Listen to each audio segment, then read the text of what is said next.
him yet. I was like, for the love of God. I just got so excited here. All right, so we Oh, are really? now live streaming. And let's try this again. Please indulge me for the beginning as we get things stowing again. So, ladies and gentlemen, once again, we want to thank you so much for joining us here on the AMAs. It's Ask Me Anything with the amazing Robert Hollis for Saturday, August 12th, noon p.m. Pacific, 3 p.m. Eastern, and whatever time it happens to be where you are right now watching, and whether it's live or recorded. We appreciate that you're taking time out of your busy schedule to join us, and we are so glad to have you with us. There's a reason this is called Ask Me Anything, because you get the opportunity to ask a certified multimillionaire anything about his successes, his lifestyle, about him. And that person is Robert Hollis. And if you want to ask Robert a question, there are several ways to do it. You can ask a question in the chats, whether you're on YouTube or here in Zoom. Just type your question in the chat. We will ask it upon your behalf. Now, if you want to ask him personally, you need to raise your hand like Katie Sanders has, and you have to be in Zoom. So, to get to Zoom, go to roberthollis.com/AMA if you're watching us on YouTube. And if you're on Zoom, it's very easy. Put your cursor in the middle of the screen that you see all of these videos at. And then there's a button at the bottom of the screen that says reactions. Click on that. And then click on raise hand. And that will let us know that you have a question and that you would like to ask Robert personally. Yes, I said personally. And he will answer you personally. It's that simple.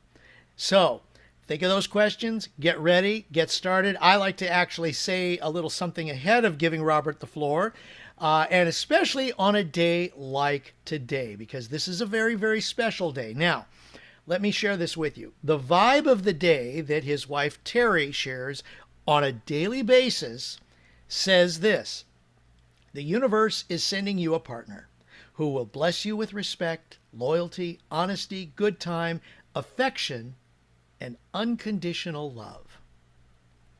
Well, Robert has experienced that for 39 years, of which 34 of them he has been married to the same woman, Terry Hollis. So, Robert, bless you and thank you for everything, and bless you and your lovely wife, Terry, for being a part of our lives. And we Well, thank appreciate you. you.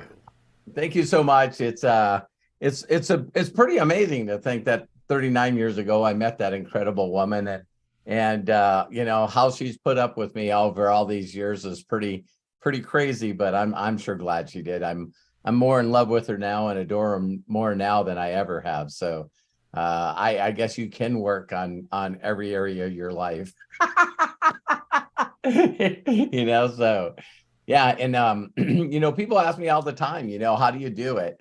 You guys have heard me many times talk about gratitude and appreciation. If you can look at the person that you're in a relationship and every day, all day, just think about how grateful you are and how appreciative you are for all the stuff that who they are and what they do. Because what ends up happening with most people is we always are thinking who they're not and who we wish they were. Isn't that crazy? We don't. So all of a sudden it's like, you know, oh my God, they're not supportive. Oh my God, they don't compliment me. Oh my God, they won't help me with my business. Oh my God. It's like we just write out all these things and constantly think of all the things that they're not. And when you start picking people apart, it doesn't take long before there's resentment. You know, you're not, you don't want to be around them. There's tension all the time. So, you know, Terry and I have always tried to just figure out, and again, it was through personal development, you know, when I met my mentor, and we used to go to 5-day seminars. Holy cow. And you know, all of a sudden you realize that you just want to outgive each other. So if you're always every day trying to outgive each other, that can turn into a pretty good relationship. So I've tried to do my best with my sons, and also in business. I always like my funnest thing right now is that there's only two people in my entire career that earn more money away from me than with me. So it's always fun to be working with somebody and all of a sudden they make $1 million or whatever, and then they spend the rest of their life trying to make that money. So it's going from company to company to company, and they can't seem to do the same without me than with me. So that's fun. So let's go ahead and get onto the questions right away. I do have one statement. I apologize. I don't know how many I'm waiting on. I had a gift I wanted to give all you guys, and how many people mess up and do stupid things? Me. So I took Joshua Daramella's video and I went to rev.com to have them have it totally gone through. And then what I did is I edited the transcribe. So I thought I was doing captions, but instead I got the video transcribed.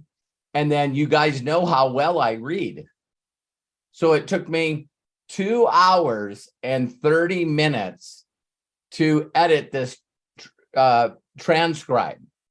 And when I got all done, I didn't realize that there's no way I could add it to the video. I should have ordered captions, because when I clicked on subtitles is what I normally click on, and those are always in different languages. So if you guys are going, Robert, you don't know the difference between a transcription, a caption, and a subtitle, see, that's the kind of guy you're working with. I don't know, but so if you go to Joshua's video right now, you'll see in the description a link to a Google Drive, and that Google Drive has the transcription where I went through the whole entire thing. And I know some of you are going to find this weird, but some of you maybe not. But me going through and spending 2.5 hours on an hour video, transcribing and editing it, I'm blown away with how much I learned from that video. And I'm the interviewer. Do you guys understand what I'm saying? And so for people to look at that and go, people are asking me every day, Arthur, in our last inner circle, is Robert, when are you going to go through exactly step by step what you do? And what I thought happened in that video, or what happened in that video, is not only did Joshua explain how I treated him and how long it took for him to stop making a recipe with all the other ingredients that he learned from other chefs that he didn't know if they were documented chefs. And then how he finally got sort of like surrendered and said, okay, I'm just going to do it this way. But he explains everything he does from where he focuses, what he does in the message that he does in reaching out to people. He does give them a different gift, which I posted also in the description. Hey, if it works for him, it works for him. Right? And so I think the whole thing is still just a gift. And the only thing in there that I'd like to explain is, the gift that I gave him was a course that I used to have that I no longer have, which is the Millionaire Creation Formula.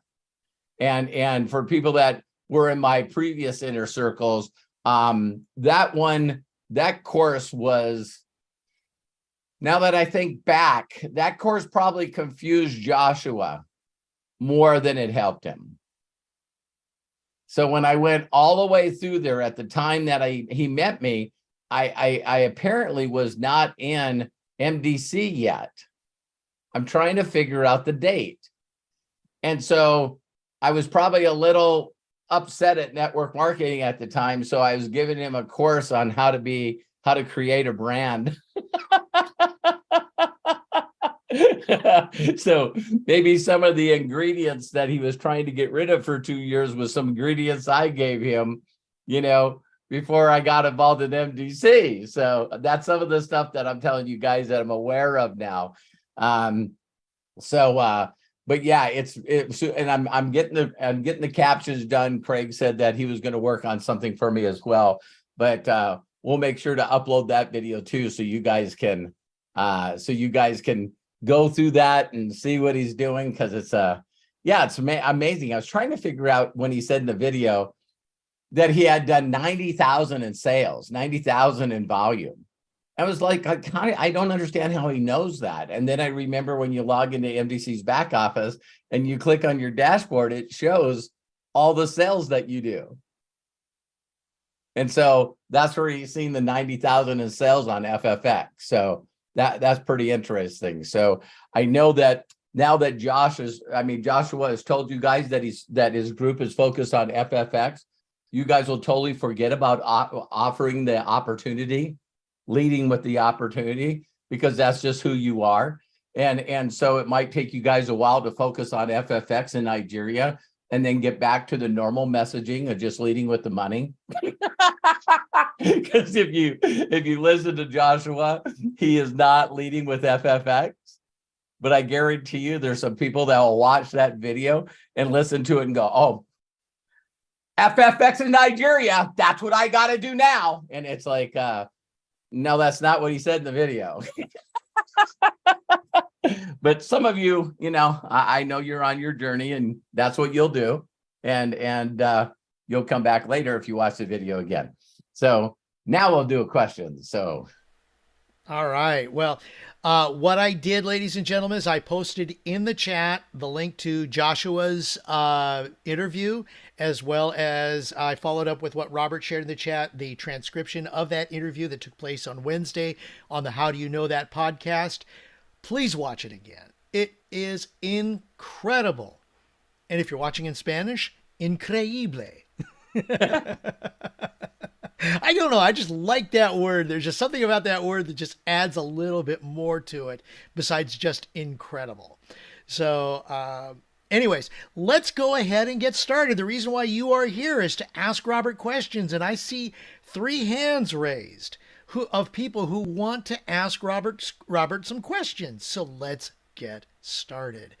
I got Katie Saunders. I got Katie Sanders, James Saunders, wow, and Jody Falcon.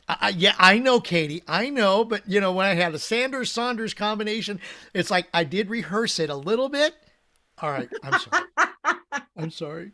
Please forgive me. Please. I forgive you, Craig.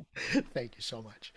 Katie Sanders, open up and please share. Everybody, you guys are so awesome for showing up today. I'm so excited. How are you? Excited, blessed, on fire, full of momentum, full of gratitude. Yay. Hello.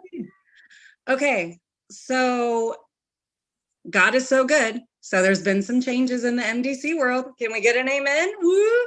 Yeah. Lots of people going, lots of people finding their roots, all that stuff. So I've literally had 3 side affiliates who have been blessed with the change, and they are feeling completely lost because of all of the chefs. And you'd be so proud of me, Robert. Today, somebody was sharing with me, oh yeah, they keep asking me to come wherever. And I said, ask them to see their back office. She said, what? I said, Robert Hollis will show anybody his damn back office because he knows what's documented. So ask him to see their back office and see what you say. Anyway, I digress. MDC, so many affiliates are just feeling lost. Yeah. So coach me, like my upline just left, like she did a year ago, whatever. And how do I get started? What do I do? Yeah, the biggest thing, and there's a great big post, Katie, right now on that floats around on Facebook every once in a while. And it's the illiterate of this day and age are not people that can't read and write. It's the people that can't unlearn and relearn. So yep. Yeah. And so what you got to do is, I motivate people, Katie, always by what I believe will motivate them. So I say, listen, Katie, my goal is to very simply get you a payday. Then my next goal is to get you a weekly payday. Mhm. So if we're on the same page, just let me know if we're on the same page. Okay. And so usually when you say my goal is to help you get a payday, then I hope you don't mind that I would rather get rid of everything that you know, and let's just go back to square one and show you how to get a payday, where you can say, I did this, I did this, I did this, I got this, and then I got a payday. Now, Okay. that would be connecting with the stranger. And still people out there, I say, you know, you can get a connection immediately, 10, 15 seconds with a voice clip. And people just like, well, I'm not listening to you. Okay, great. Then stop being an asshole. Stop being an asshole. You know, so when my mentor told me I needed to approach people that were strangers and hold out my hand and smile and say hello, that was not fun for me. I'm a geek from the dork forest. I'm analytical. And so now I'm supposed to go out and talk to strangers that I don't know in the street. That's how I made my first million. Doing that uncomfortable thing. So now once you connect with people, again, 15 seconds, let's do it. Hi, Katie.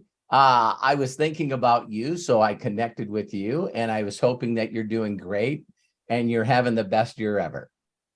Just come from your heart, use their name. Okay. Now I'm waiting for a reply. So as I'm connecting with people, the next step is very simple. I'm now going to give them a gift. Mhm. So as soon as they reply, wow, thank you for the message. And, you know, I appreciate you. I hope your family's doing great too, or whatever. It might just be thank you. They might not, you know, reciprocate and say, you know, I hope you have a great blessed life as well. And I hope you have a great year. I'm just looking for some feedback.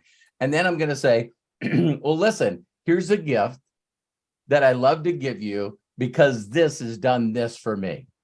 That's it. Don't go into a long explanation.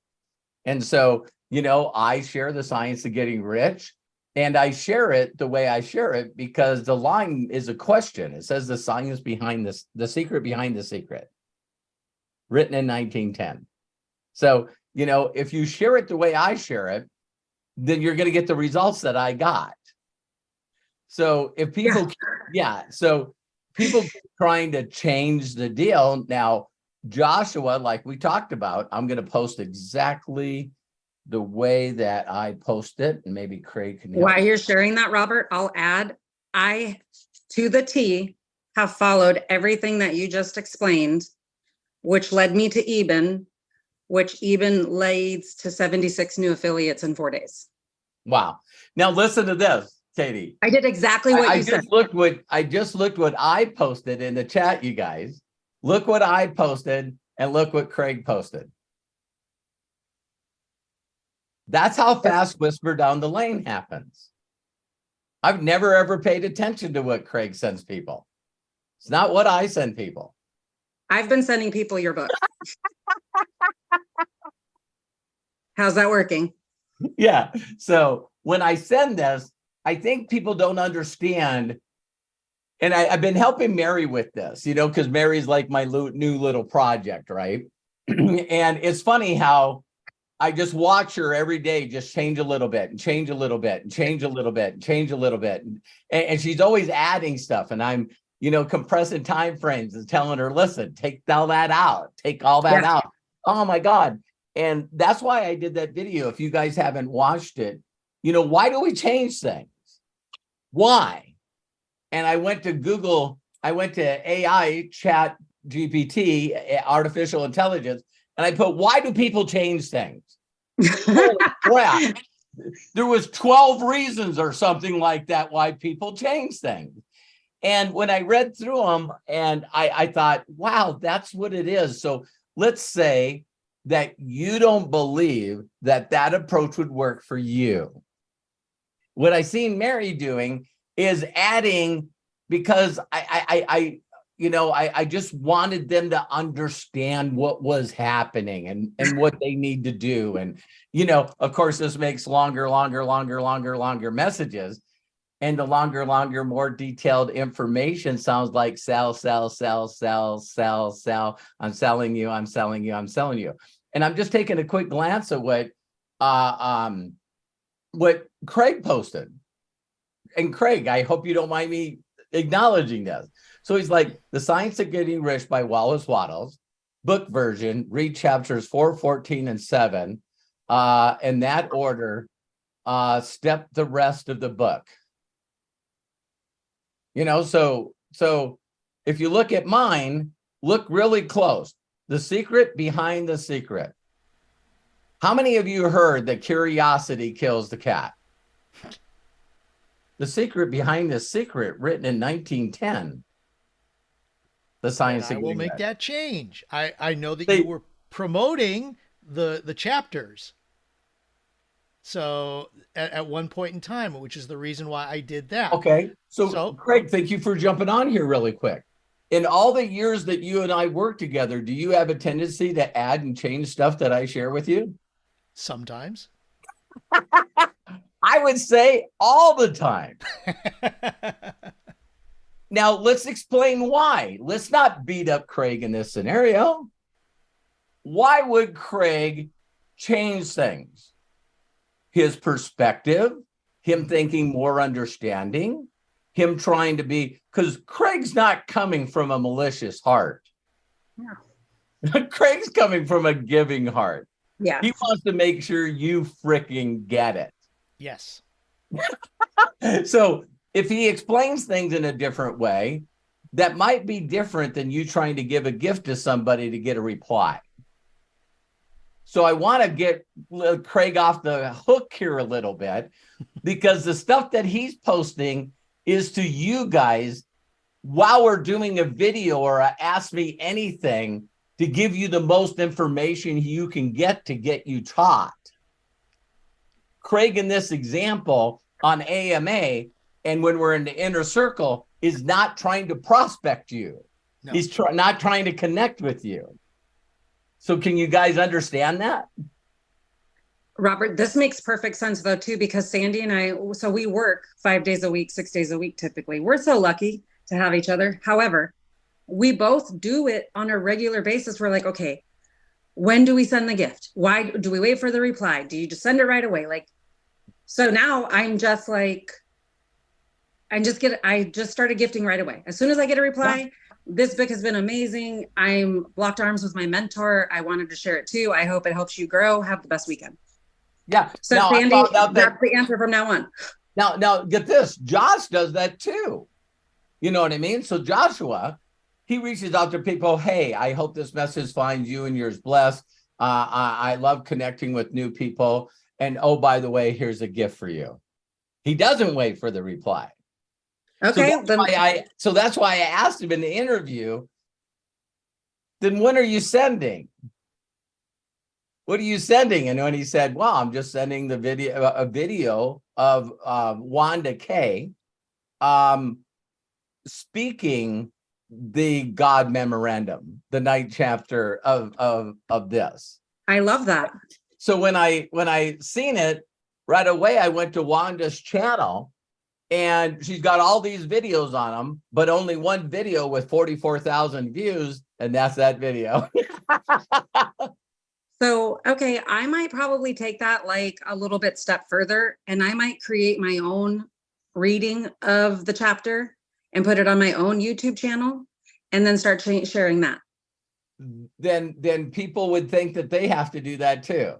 Yeah, you're right. Okay. Yeah. So if you notice, Josh always talked about through the whole thing. You're right. See how easy I'm edifying somebody else. I'm edifying somebody else. I'm edifying somebody else. So now that we know those two steps after the gift, then you might wait on a reply. I do. Sure. But my sorting process is different than most people. Which is? You don't follow up, right? I don't follow up, and I'm only looking for those that have ears to hear because I have freaking millions of dollars in the bank. Right. I also have done the business right, where if I lost all my money today, I'm still going to make another 50, 60, 100,000 in the next 30 days. Yeah. Would you guys like to have so much cash flow coming in that you could lose everything and you can still cover all your expenses with the next month's check? So, but you don't wait for permission to send a gift, right? You just send a gift because it's your giving. See, You're now not listen. expecting something out of return. Right, but I do. See, I'm waiting. When I leave a message, and one of the things that someone sent me a message, and I want to really get across with this, is how many of you on a scale to 1 to 10 think that Joshua Daramella has just a little bit of enthusiasm? Okay, so I want you to understand, with that faith and that enthusiasm, he might get some different results from you guys doing the same thing. He might get some different results with that audio clip with a little bit of enthusiasm behind it. So me, I'm doing that 15, 10-second, Katie. Why do I say I'm thinking of you? Well, because I'm looking on Facebook for people that I can send a message to, and I'm thanking you. I'm, so hey, I thought of you, and I thought I would send you a quick message, Katie. I hope you're doing awesome, and I'm hoping that you have the best year ever. I hope you're blessed and safe and have the best year ever. So me, I'm going through and doing that, and I'm waiting for the people to reply to me. I'm not saying you guys have to, but I wait because that's how I do it. I just fill up my Facebook Messenger. There's all going underneath there. And then guess what happens when someone replies to the message? They go to the top. Goes to the top. That's what's up. Okay. So I'm doing enough planting of seeds where the ones that pop to the top are going to get the next reply from me. And I know what some people are thinking already. Well, I'll set this up automated. Well, whatever, just struggle as long as you want. It's like, no one can tell that they're getting an automated message. I know some of us are scared about AI, but how many of you know when you get an automated message? Oh, yeah. And you just glance at it and you go, this has no feeling. This has no feeling behind it. I even say, thank you, robot, is what I say. So, Katie, sorry, I don't want to get off track here. No. This is great. Okay. Well, you and I talk on the same level, so it's like that is the best compliment I got my whole life. There you go. What is up? Thank you. You and I just talk on the same level. So then the next thing is, after the gift, I'm waiting for them to acknowledge the gift. Do you have to? Again, no, but I'm looking for a certain kind of people, that person that I already prayed for. For those that have ears to hear. If I get no reply from the things I'm doing, that's not a conversation, right? So then when they come back, then I say, well, thank you very much. I really, really appreciate this, or just thank you. Then I'll reply, listen, another reason I reached out to you is I was hoping you would do me a huge personal favor. Yep. I'm helping a company expand right now, and I'd like to send you a short video of my friend and business partner that not only documents what he's done, but also shows you how to create a free affiliate account, just like you would with Facebook or Zoom or Amazon. So below, I'm going to post the video along with my affiliate link. That's now, the certain let's way go right ahead there. and finish this, Katie, because you brought it up. So now I'm still doing the conversation. You know what I mean? Hi, Katie. Hi, my name's Robert. If I seen you someplace. Mhm. Hi, my name's Robert. What's your name? Katie. See, do you guys see where it might need just a little? How about me doing the same approach, but with a gift, a compliment? Yep. Okay. Wow. You got a beautiful smile. Thanks. My name's Robert. What's your name? Katie. Right. Now, Katie, I was hoping maybe you could do me a huge personal favor. Yeah, what do you need? I'm looking for an incredible human being to spend the rest of my life with. Do you know of anyone? Yeah. I I'd almost like- went super immature and inappropriate, but I'm not going to go there because, okay. Robert, don't you do that to me. Yeah, see. I'm like, I'm not looking for a throuple, but I can make $1 million. What are we doing? But see, there's other people that are going to tell you to do the direct approach. Right. Right? So a direct approach would be me walking up to Katie and going, do you plan on sleeping with me tonight? I'd be like, kick rocks, dude. It's like, some of you are laughing right now, but if I watch what you It's were so copying, true, though. if you guys see what people copy and paste, you're going, I don't know why they're mad at me. It's like, are you kidding me? And if I'm being honest, like sitting back, if somebody would have walked up to me, like, or called me and said, hey, are you keeping your options open for additional income? I'd be like, fuck off. Yeah. No, like, I don't know you. Yeah. It's So, like, yeah. not even acknowledging that you might be focused on something else that makes you happy. Sure. And see, and that's why they're turned off, because they hit you directly and you said, no, I'm not sleeping with you, kick rocks. And I'm going like, okay, so then what's wrong with me? You don't know what you're missing. This is a great comp plan and I got a great product. You know, you want a Jeep? Hey, can I send them some FFX for their fleet?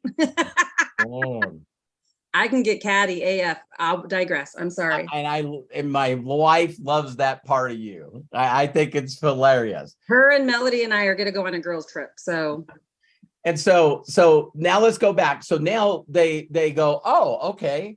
And so when they become a free affiliate, then immediately reach out to them and go, oh my God, Katie, I just got an email that you became a free affiliate. Congratulations. If you don't mind, I'd like to introduce you to my business partner that's on that video. And that'd be awesome. And create a either a Telegram or a Facebook, it's better on Facebook, group chat.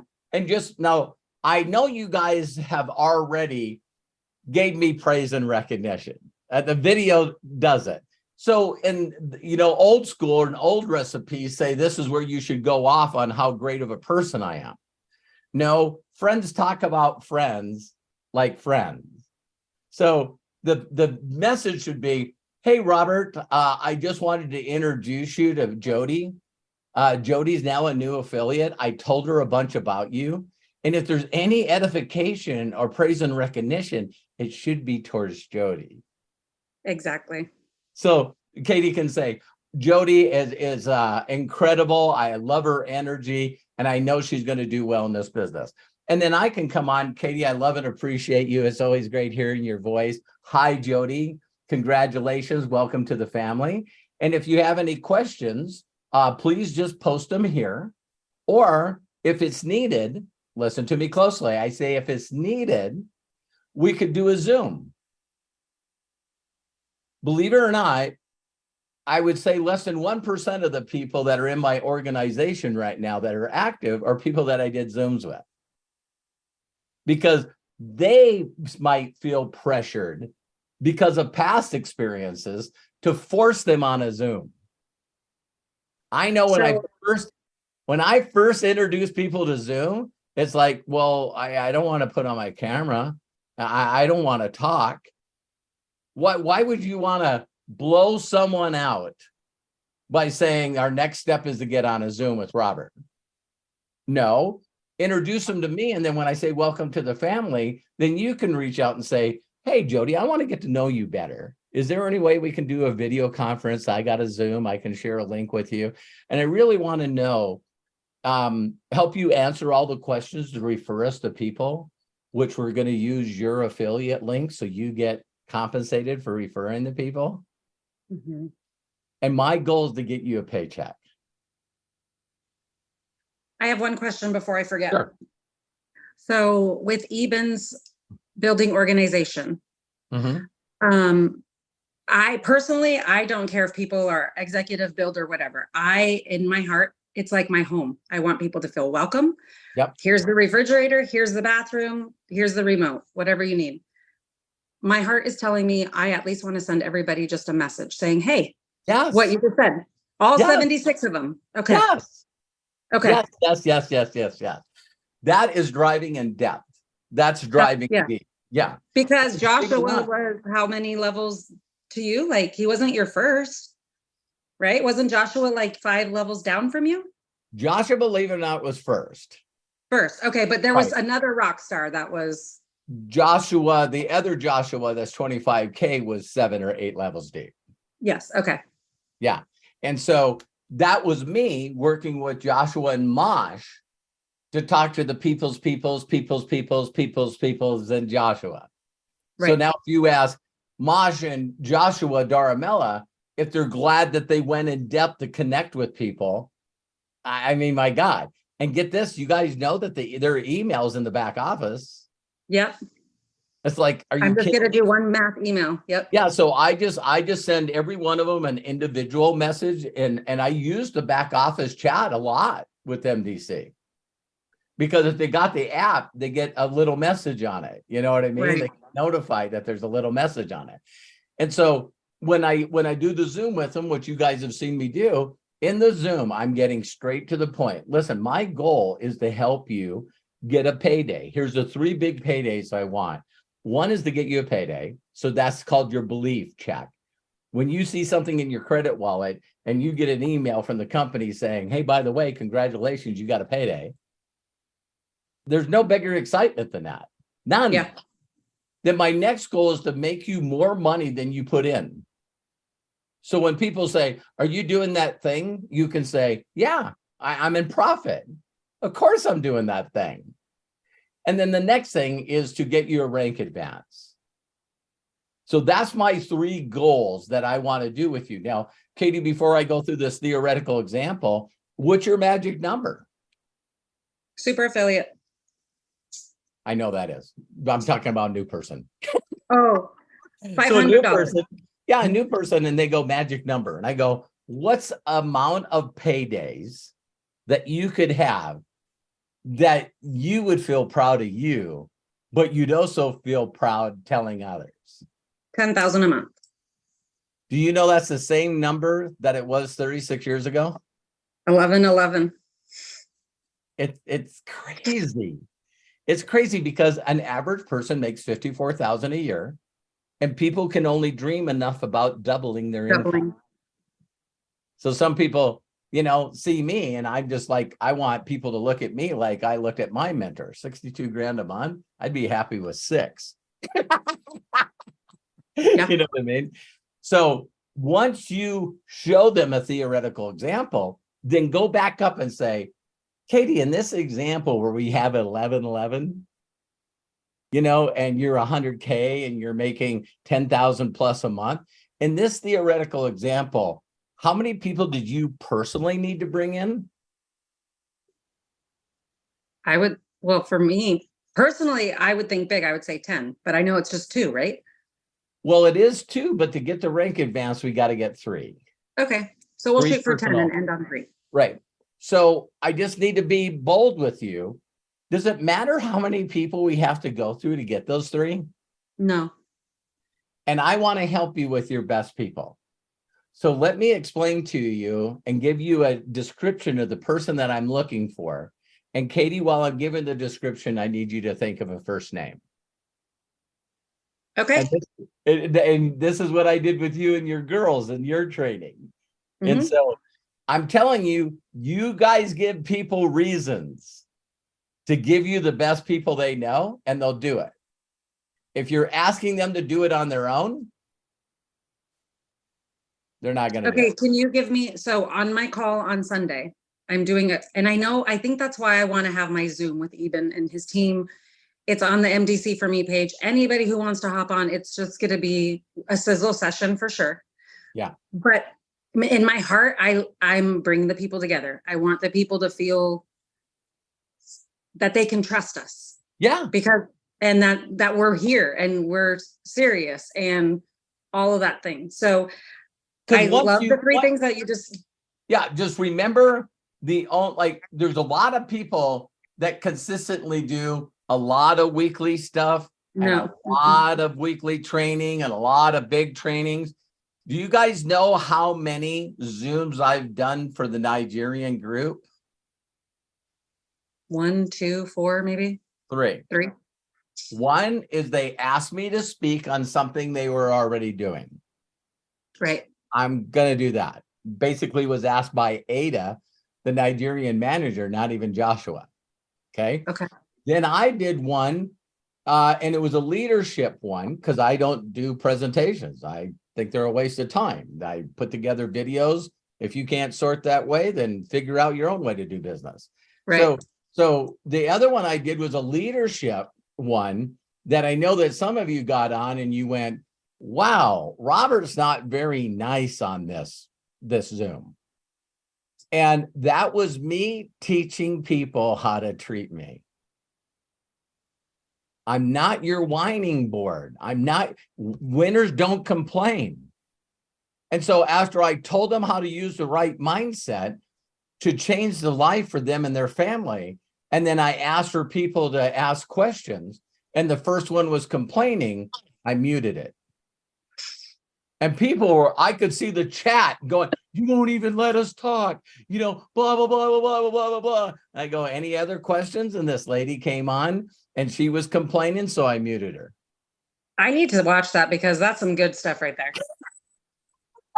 And I'll find it. You could see people going, you're only being one of two people, right? If you're not a complainer, then you're a people pleaser. So that means that everyone gets to complain to you because you taught them it was okay. So now that they dumped all their garbage truck on you, then you got to call your upline or call the company in defense of your complainers. Well, I'm just trying to take care of my people. No, just change your language. I'm just trying to satisfy non-producers that are whiners and complainers. Just use the right language. So I said, for all of you that are looking for the company to be perfect, in a couple of years, we'll get there. But right now, I want people that want to get a payday for them and their family next week. Yes. Yeah, but people can't figure out how to pay for the product. And we don't have this list thing where product can go to other parts of Nigeria and the API isn't working right.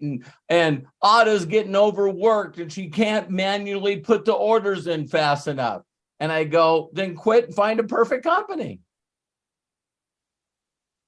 So there was a little period, you guys, in this month, I think it was right about 7th, 8th, or 9th. And the company in Nigeria, they didn't have any packets anymore. They just had bottles. And not one freaking person sent me a message. Not one. But I got a message yesterday from 3 leaders. Hey, just wanted to let you know that there's 44,000 new packets in stock now. Why is my group now calling me, telling me everything's okay? Because they learned what a leadership mindset is. I gave them realistic expectations on what I expect from them. Don't send me messages crying. What the hell are you? What? Yeah. All of it. Okay, so then this is my plan. I will be talking about the 3 different checks. I love that. Yeah. I'm going to go in and I'm going to share characteristics of what we look for in a leadership. We're going to have a quick sizzle session. And then Vernay is going to share the back office app, how they can use it. I think she's going to use a different computer so she can actually show her screen and all that stuff. But I will not be doing trainings. And like I shared with you, I was like, my only thing was I was just going to show them a Robert video on how to connect with people. But because here's a different way that you guys can focus on instead of doing trainings about here's how you hook up the back office, here's how you set your rotator, here's how you do all of this stuff, why not teach them that stuff when they need it? So I'm going to give you the bare minimums, Katie, of exactly like I wouldn't walk people to an app. Never have. Well, I would say 7 or 8 people yesterday, new people on Eben's team, and today have all messaged me, ma'am, I have my app. How do I make money? I'm like, well, you go to the share button. Right. So now you go back, but see, if they're sharing it without connecting, now what they're doing is like copy and pasting. I know it. So that's okay. Yep. So you're teaching them how to copy and paste. I'm not going to do that. I have never sent anybody from the app. That's why I really thought focusing on how to connect with people, would be like my main focus, because that's the certain way. Yeah. If they send a message, connect, gift. When you teach people to genuinely connect with another human being, you changed everything in their entire life. It's like you drop the pebble and then the ripple effect just continues forever. Yeah. Yeah. Because all the other stuff is like, because here's the other thing. If you guys noticed, there was certain people that I helped get to a certain rank. Here's the best training you guys can do. And you watch me do it. If Melody could speak while she's on here, do you guys realize how fast I got to Melody to 1, 5, 10, and 25K?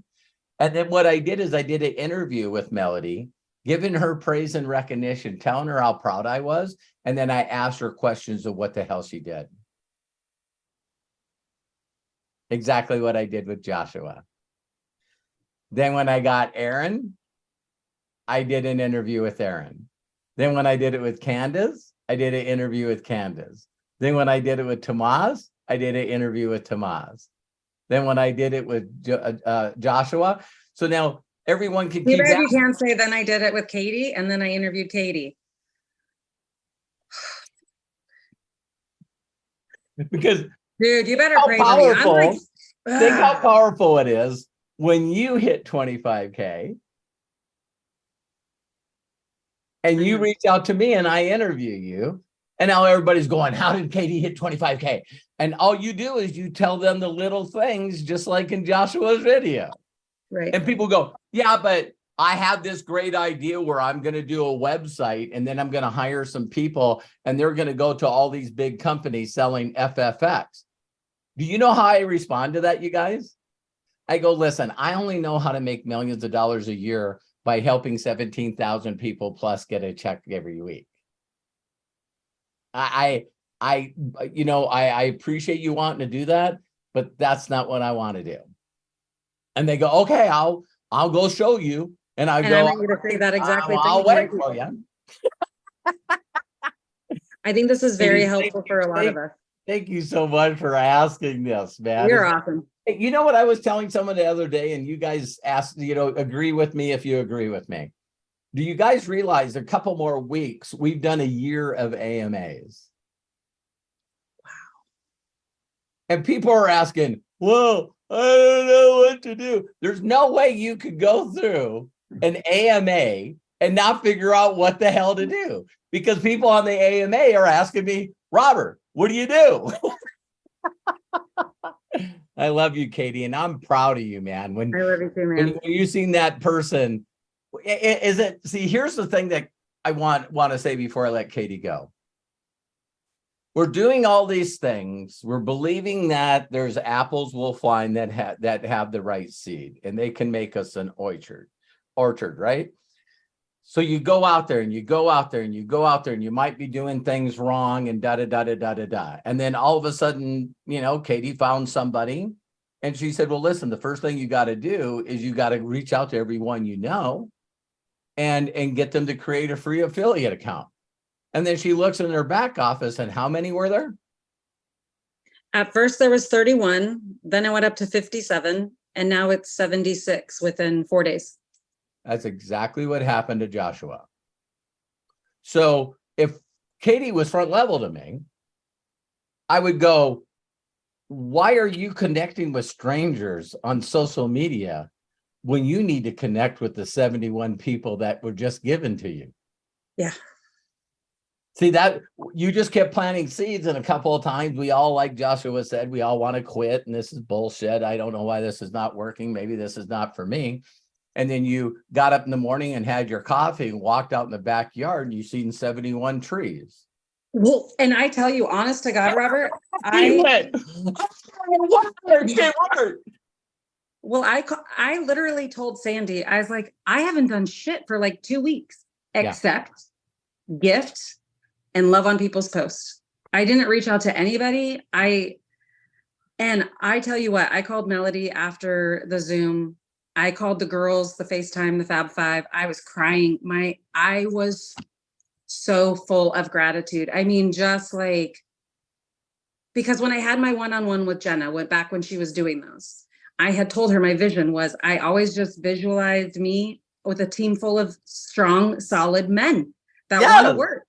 And then I'm looking at my screen and there's like 30 something solid, strong men and some really pretty chicks too. But I'm like, so I was just so overwhelmed with gratitude. Like this. Yeah, I hope you guys, I see there's a bunch of people that got questions, but please, I hope you guys are getting a lot out of this.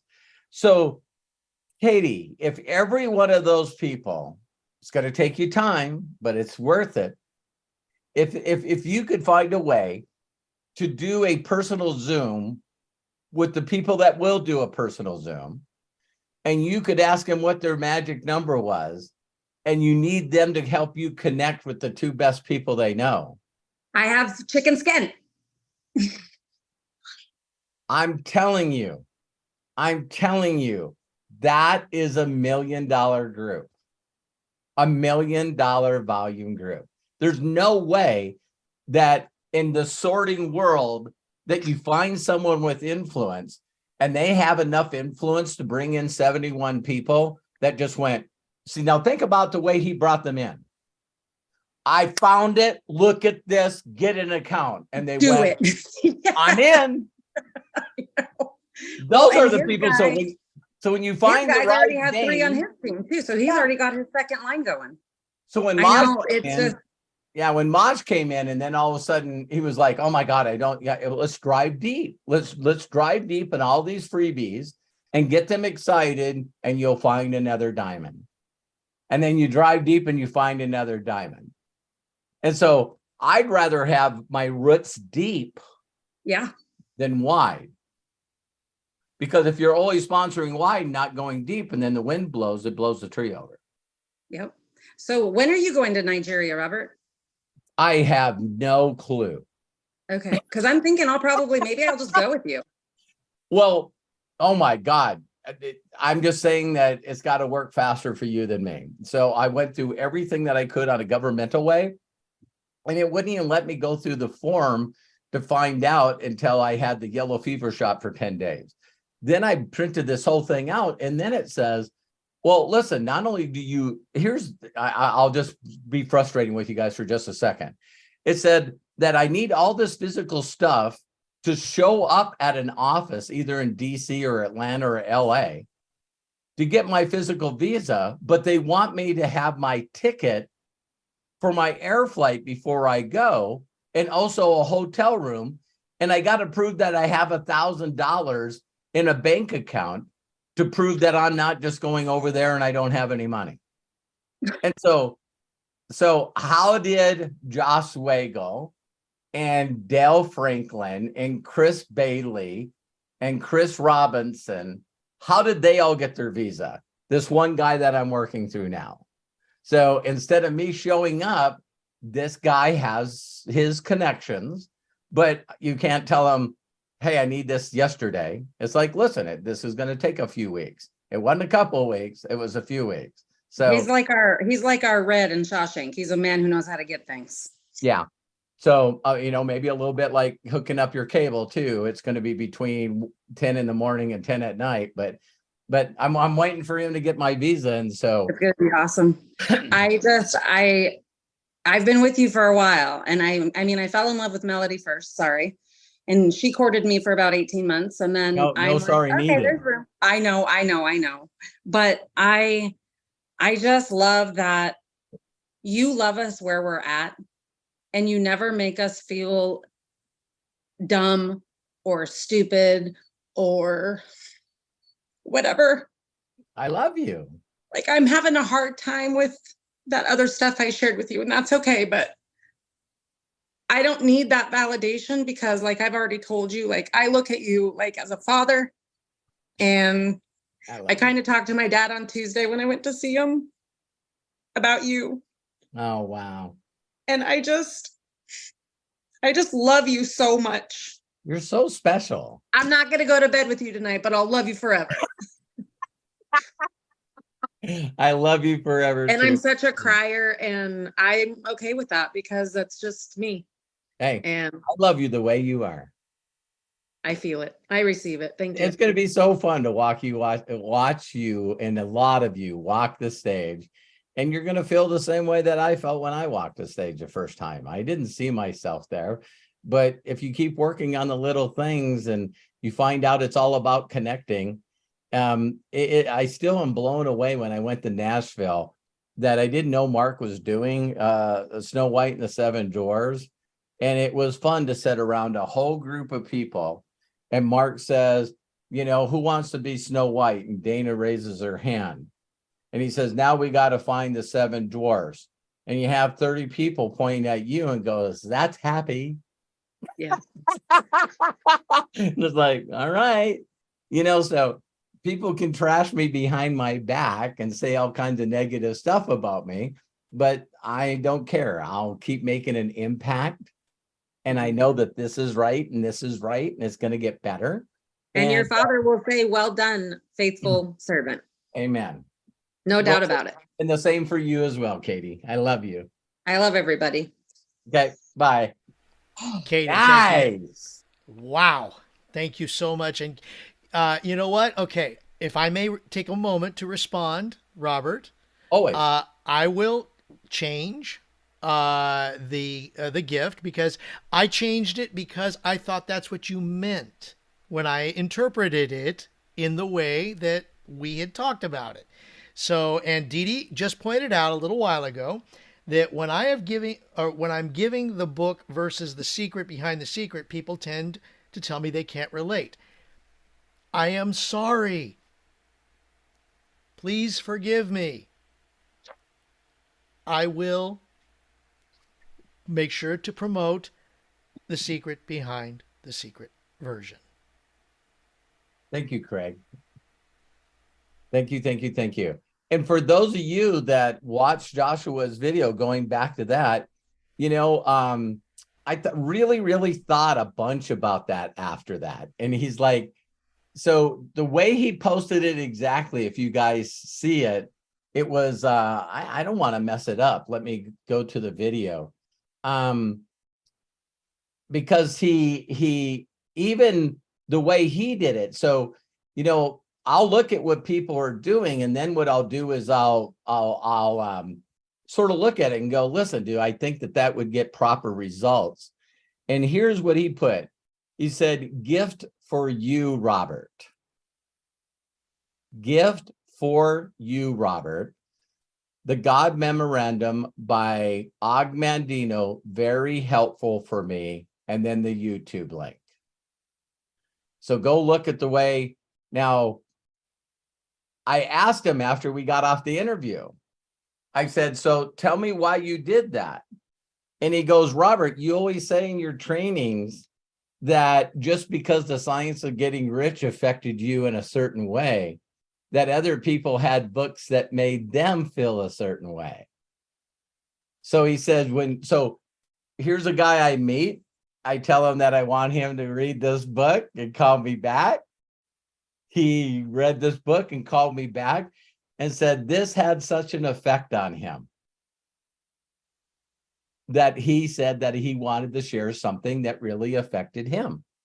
And I went, sort of hard to say no to that, especially after he's made 2.3 million Naira. So I said, send it to me exactly the way you would send it. And it was gift for you, Robert. And I went, that's cool.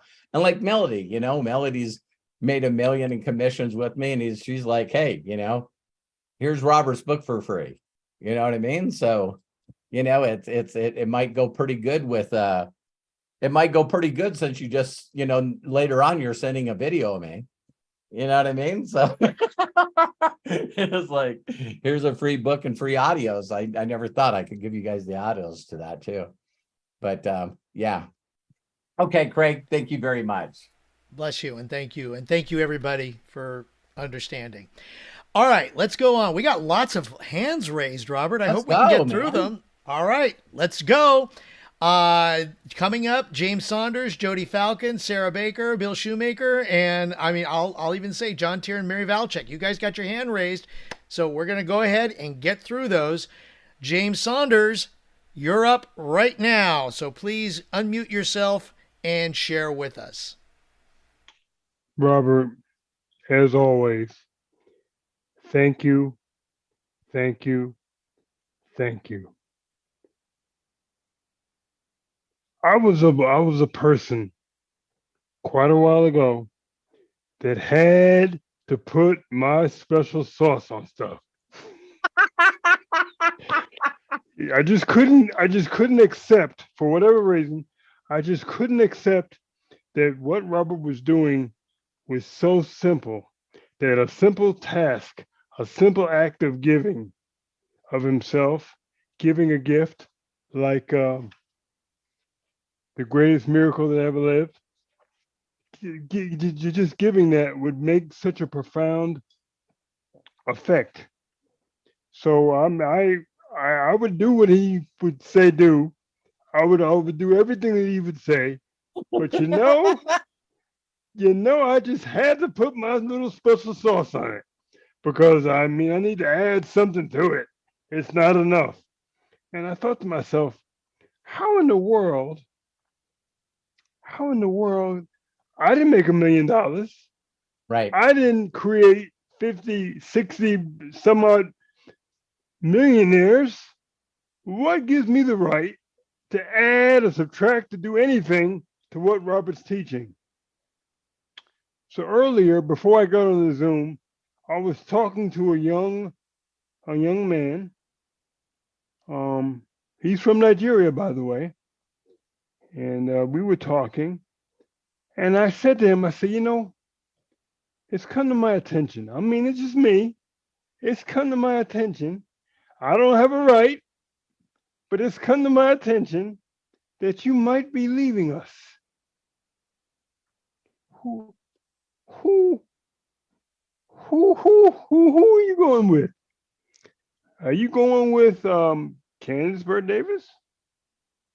Are you going with Jason L. Scott? Who are you going with? Are you going with Aaron Parker?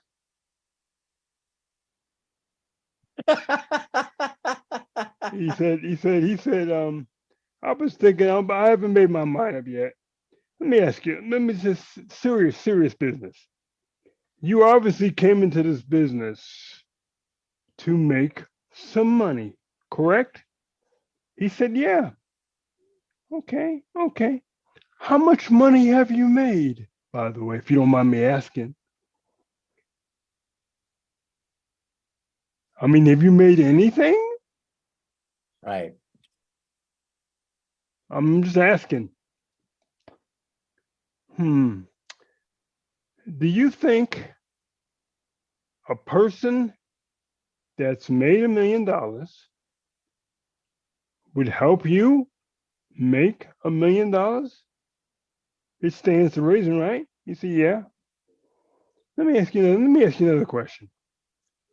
What if he made 57, 67, some odd millionaire? Do you think he has the ability to teach you? Yeah, I would say so. Okay.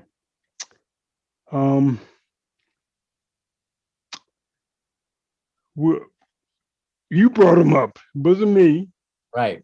but let's just say Aaron Parker, let's just say Aaron Parker, he's been promoted 3 times, right? And he said, yeah. Is that why you're looking at him? Because he's been promoted 3 times? Kinda. Okay. Let me ask you another question. I'm famous for that. Let Yeah. me ask you another question. How many people did he get promoted on his team? Because he's gotten promoted 3 times. Since he's been in, how many people has he gotten promoted on his team? Since you want to follow him, you told me that, but me, Yep. you told me that. He said, I don't know.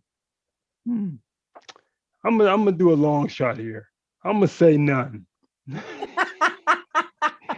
Hey, do you think it's funny, James, that do you guys realize that in the last 2 months that Joshua Daramella has ranked up 45 people in his group? You got to look at that. You got to look at that. That And listen, you got to look at that. that just blows my mind, you know, and You it's got to like, look at that. And I told him that, and he said, I didn't know that. yeah, You didn't know that. All right, I'm gonna do you a favor. I'm gonna do you a solid. I'm gonna send you the interview with Joshua. Can I do that? Can I do? Yeah, you can do that. I can send it to you. Okay, great. I need you to watch it from beginning to end, and because you're making up your mind. You're trying to decide. Okay, because I understand that Nigeria is not a rich country. My right. understanding that Nigeria could be classified as being a poor country, Yeah. that the average wage for a Nigerian is about 300,000 naira, right? Yep. He said, yeah, $700 $700. I bet you didn't know that Joshua came in for free and he went to 1K and he's become a 5K and he's created 25. You didn't know all that? No, I didn't know that. Okay. That's why those interviews are so important. When Melody Riva, when I first got in, that was my only goal. My only goal was to make sure that I got Melody to the highest rank that I could possibly get her as fast as I could. And we just worked day and night, working depth with Melody. And when she hit 25K, I believe, in her first 30 days, now guess what? For her to do that, I don't know how many 1Ks and 5Ks that we broke underneath her. But then I did that interview with her, and because I'm doing the interview, Joshua caught on to what I was doing, you guys, because after we did the interview, Joshua reached out to me and he goes, what leader wouldn't want to work with me after you interviewed me and made me feel like that? He said, you not only was telling people how many people were in my group, which, by the way, you know what? I think he told me that they already went over 6,000 people in his group. That would be 6,000 people that came in free. Here's the question for all of you. If you had so much momentum that you had 6,000 free people get in your group and only 2,000 of them bought product, while the other 6,000 are trying to figure it out, is that okay?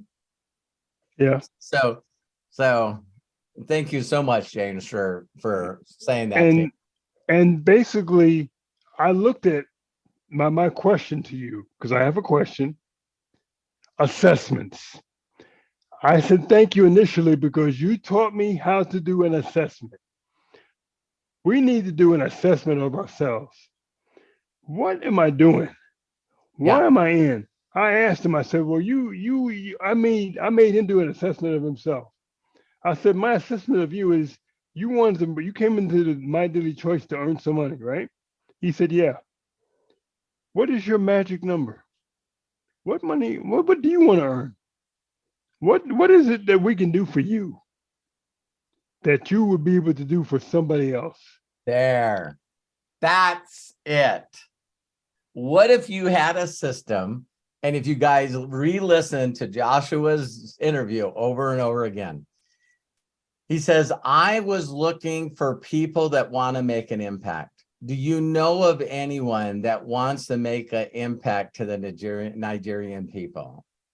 He said, when I started finding leaders that just wanted other people to win in Nigeria, it exploded.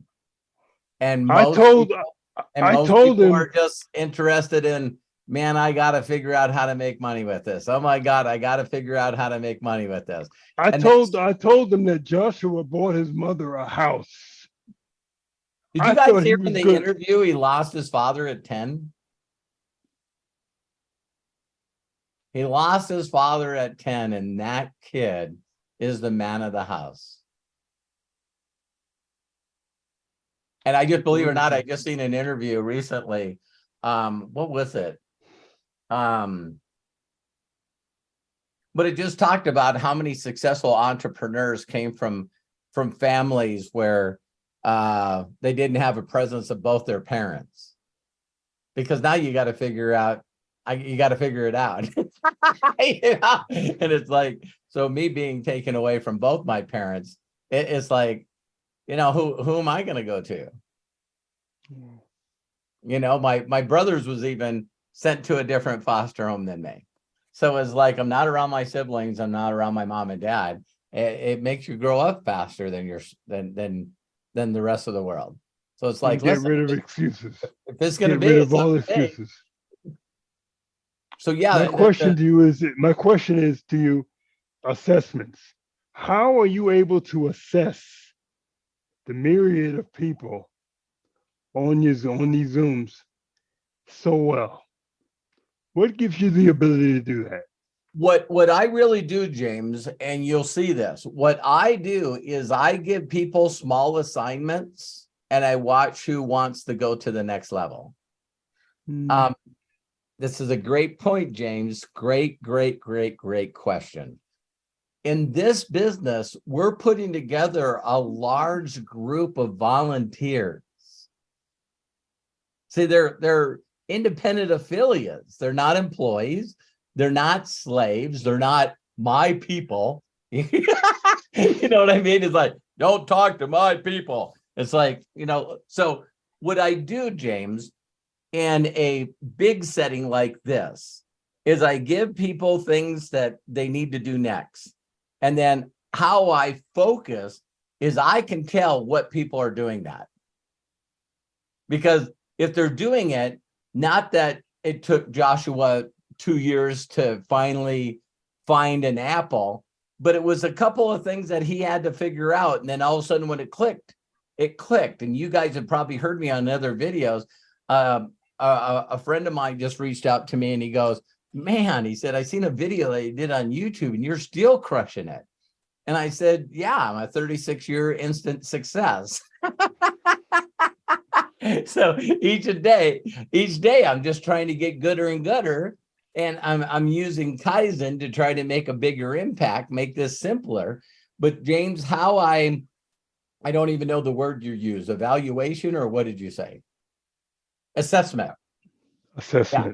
I never probably ever said that word in my life. It's like when people use words like that, James, it's like the first time that I heard, well, how do you guys do onboarding? And I go, are you a flight attendant? Hell, it's onboarding. Like, what the hell? So people like to make it complicated. That's part of what I did on that video where you said you added your own special sauce. Why do people change things? And it's ego, it's significance, it's creativity.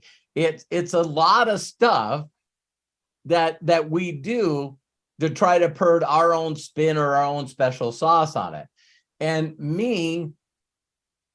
I guess it's because I'm analytical or something. I don't know what it is, but I always tell this story all the time, James. Let's say that I don't know, all of a sudden my desires changed and I want to be like Michael Jordan or Pitbull, these guys, and I just want to get NASCAR. You know what I mean? It's like, I got billions of dollars, you know, I need to spend some of the money, so I guess I'll start a NASCAR team. Step one for me in starting a NASCAR team is to see who's won the most championships in the last 5 years. And I'm using their frickin' chassis, their bodies, their motors, their suspension. I'm using everything that the championship team has. And then I'll tweak from there. Because if I don't use what they're using, then I'm not even going to qualify on Saturday so my driver can frickin' race in the race on Sunday. Wow. And I guess it was from learning all this stuff when I was younger, hanging around people, that the race wasn't the most important thing. The getting the car to handle and get speed enough to qualify to get in the race. See, people don't know when they watch a race on Sunday that there's 500 cars that showed up to that damn race. You get to see 16. On Sunday, there's only 16 left, like March Madness. See, people don't get that. So it's all the cars that showed up, and on the bigger races like the Indianapolis, Brickyard that's happening this weekend, there's 4 or 5 big races like Daytona and Talladega, Indianapolis, where there's 60, 70 cars that show up and only 35 or 40 getting in the race. So they're the ones that get to show up there. And Indianapolis 500 with the Indy cars is the only thing that shows that. Do you guys know that qualification goes on for almost 2 weeks before the Indianapolis 500? They bring their car there. They have probably spent $3 million on a car. They pay the driver. He gets out there, runs 2 laps, and the car's not fast enough to get in a race. Pull it in the trailer, frickin' go home. And what do they say? We got next year. We're gonna get prepared, see if we can figure it out how to try, because just qualifying to get in a race is big. So me, I'm not the kind of guy that ever wanted to. I've never wanted to do this my way. Still to this day, I promote this book in exactly the way Rich and Jay do the business, because I'm going like, you guys think I make a lot of money in this industry.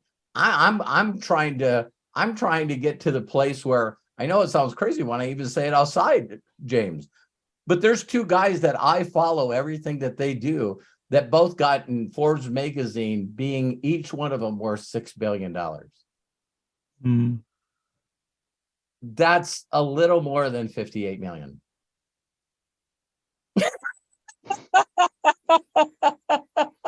So until someone reaches out to me and goes, hey, I'm following James Saunders. Why are you following James Saunders? Well, because he's got 1 million people on auto ship. What? Yeah, his group does $100 million a month. Where does this cat live? Because he's going to get a knock on his door. I'm going to go seek this brother out.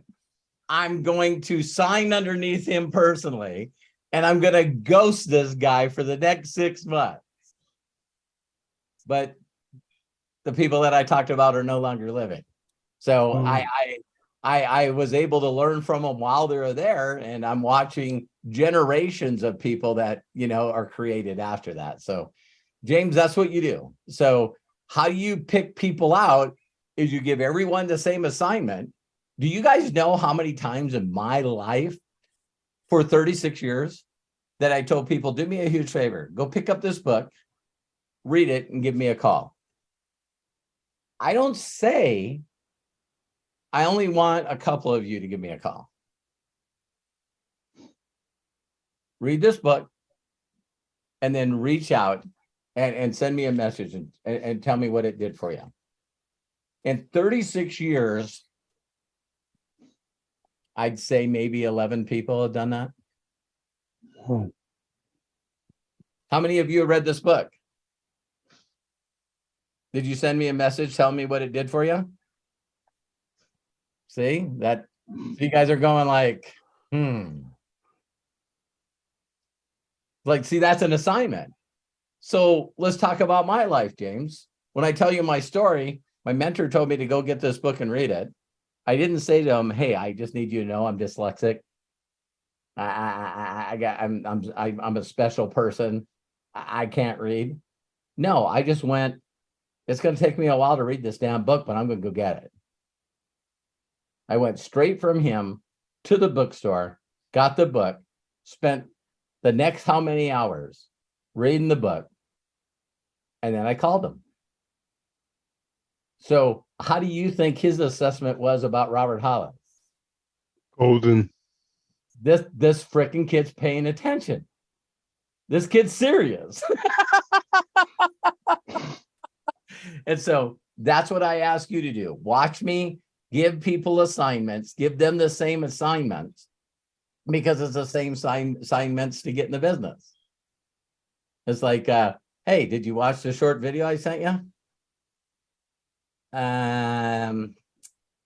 Got busy. No, I never get that because I never followed up.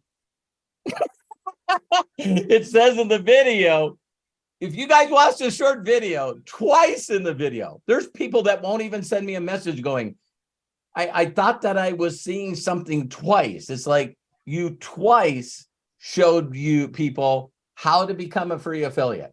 Twice in a short video. And so you watched the video? Yeah. And I didn't get an email, James. Well, what do you mean? The guy that makes millions of dollars that I told you about, he showed you how to create a free affiliate, and my affiliate link was below where I posted the video. Mm. So if I'm going to follow up, James, I just got one question for you. Yeah, I'm using your words. Was it the video didn't make sense that you needed to make a free account? Or was it my message when I told you about the video that create a free account? Which one of those did you miss?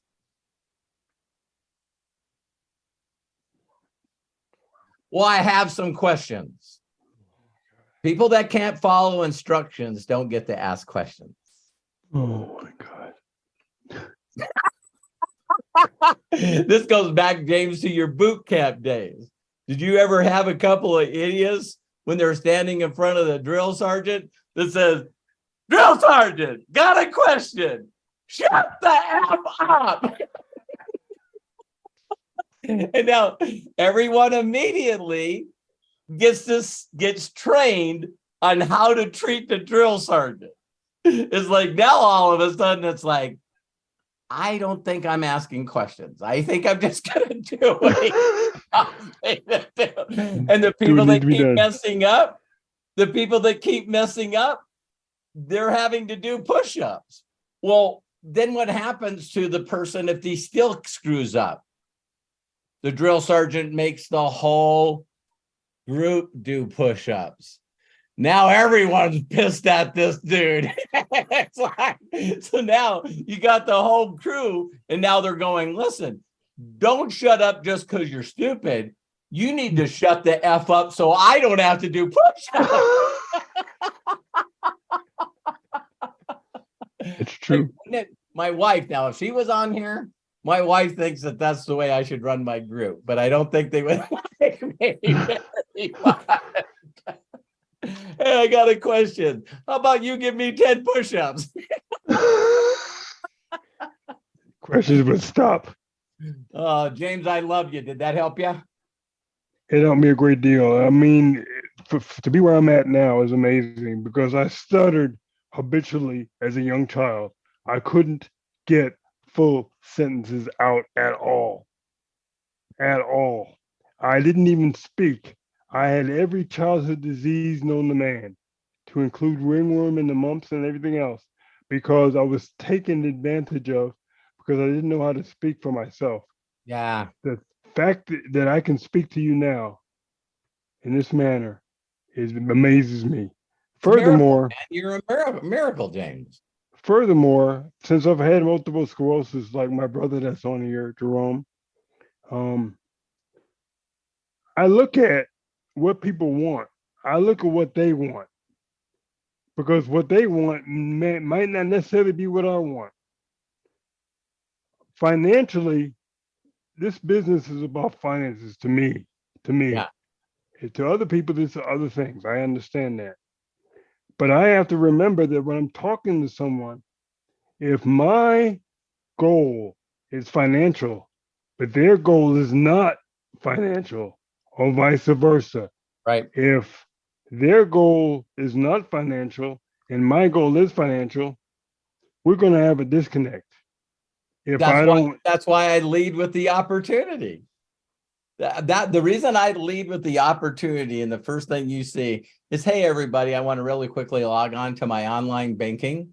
If you guys ever get someone that sends a message back to you going, I don't understand why you sent me a video and the guy's showing me how much money he's made. That is a different way of building a group. That's not my way. Does that mean that I don't go after customers? No, I have so many people in my group that don't listen to me. That's where the customers come from.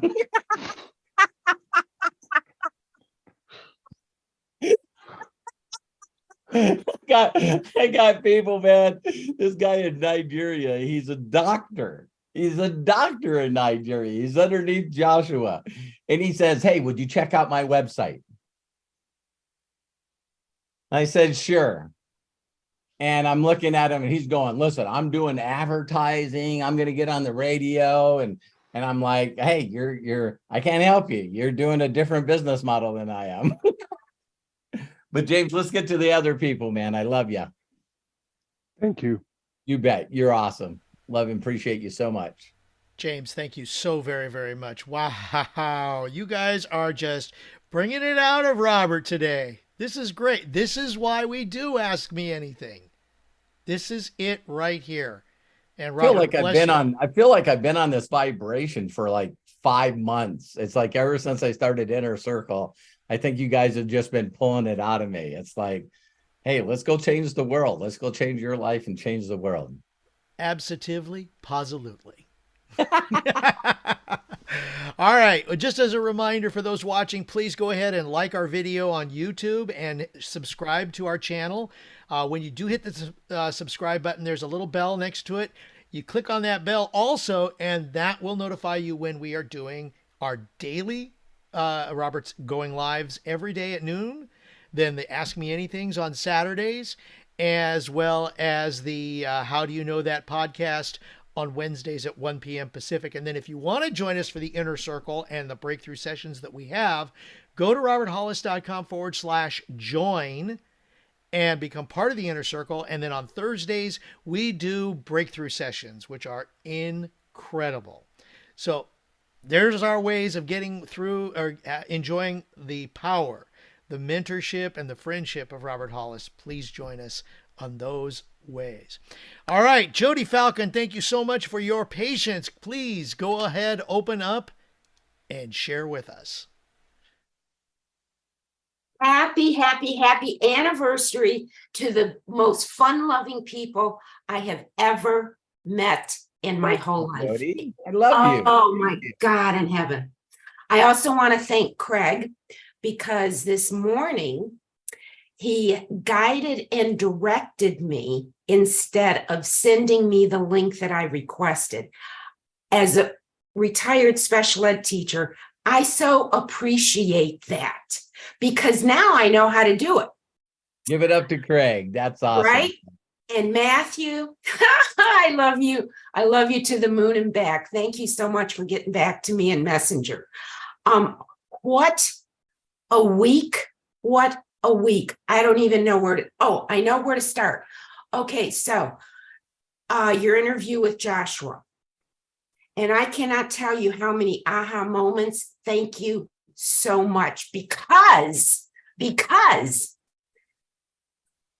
I actually was able to deeply process your system, your process by listening to the student.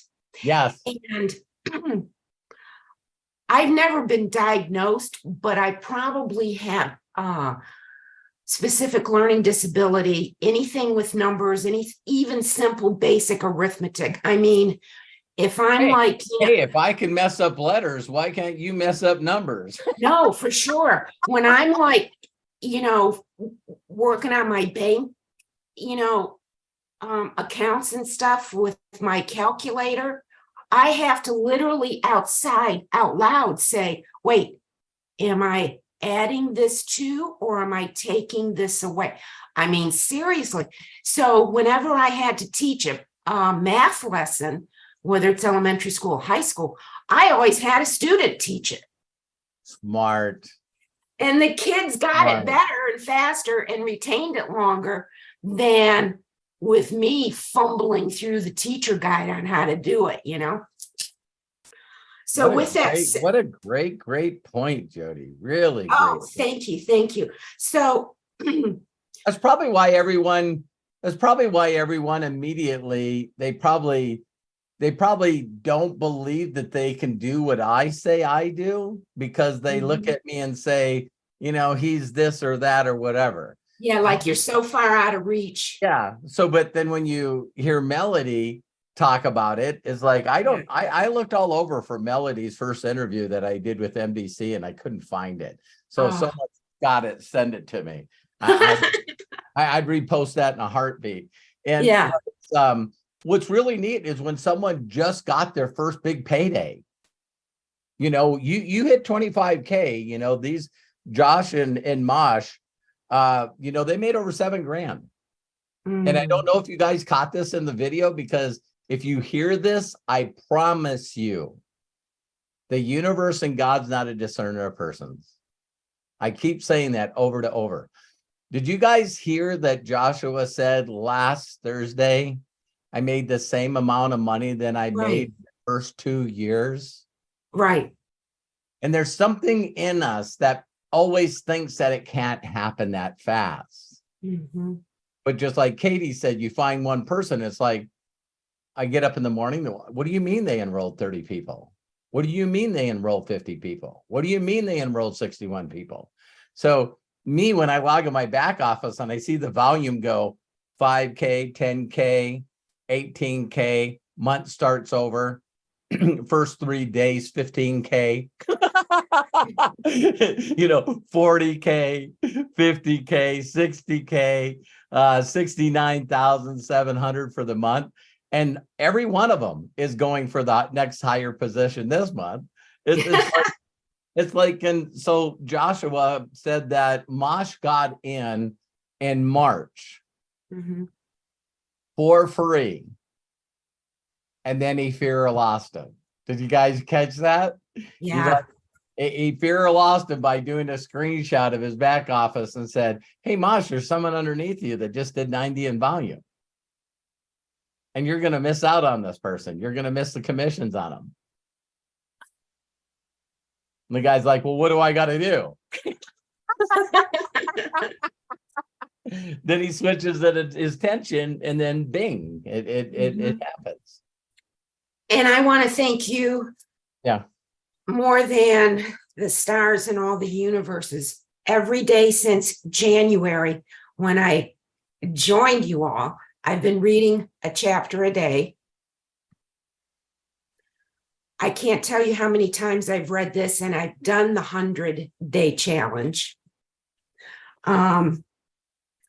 Read this 16 times since January.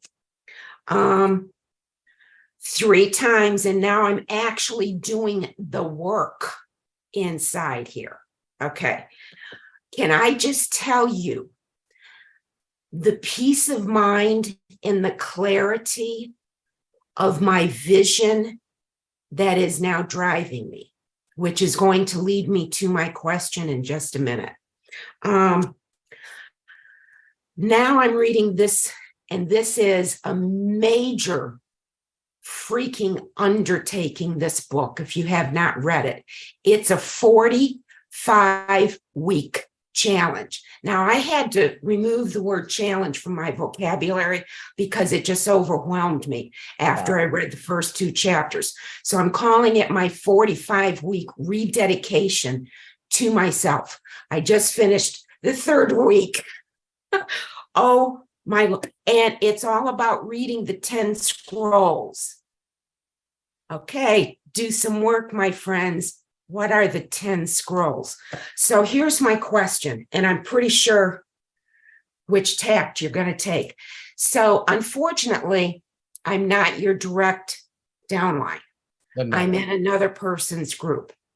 Doesn't matter. You're my adopted sister. You adopted me, right? So, and I love you for that. Thank God. So a couple of weeks ago, in her group, her and the two top leaders are pushing gift cards, our MDC gift cards. Okay. And one of the leaders actually said, this is a good way to bribe people. I mean, it makes me sick to even, you want to bribe? This is what, no, this is not me. This is not what I offer people. Go ahead, take it away. How do you use gift cards, you and Terry? Don't. Yeah, don't. I'm still in awe. It used to be my pet peeve.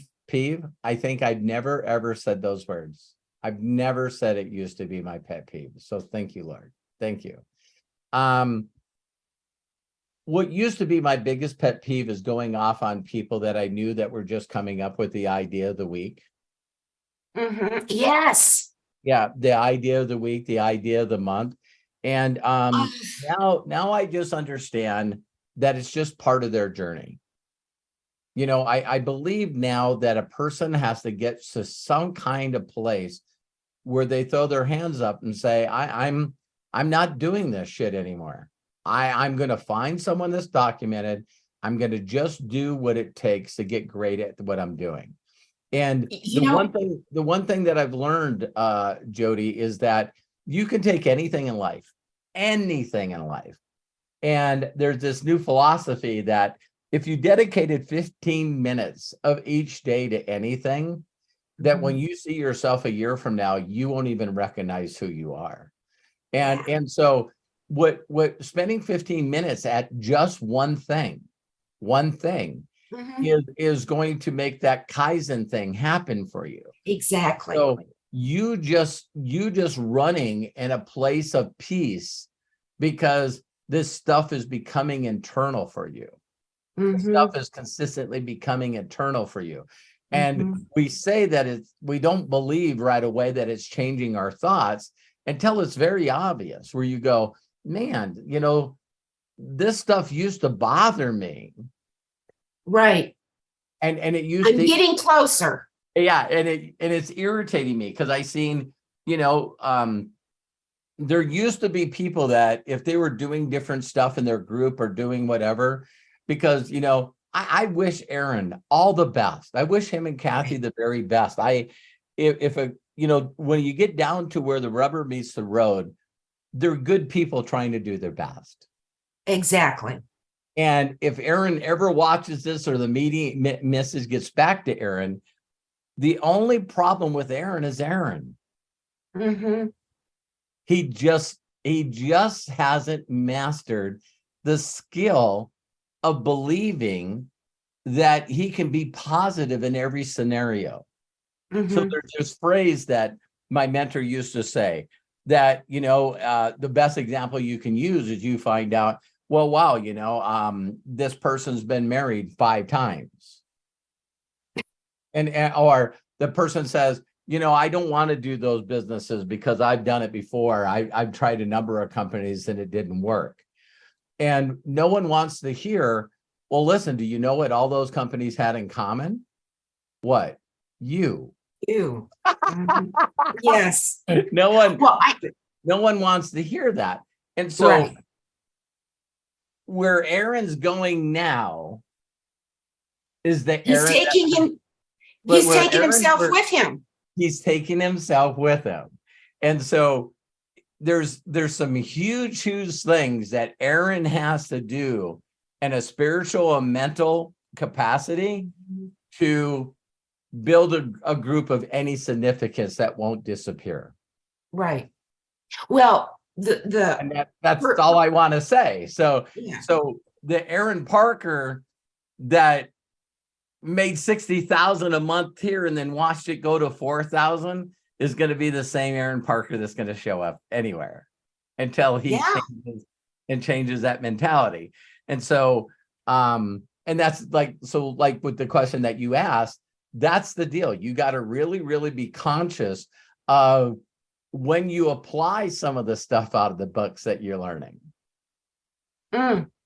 Because you and I are very close and I love you.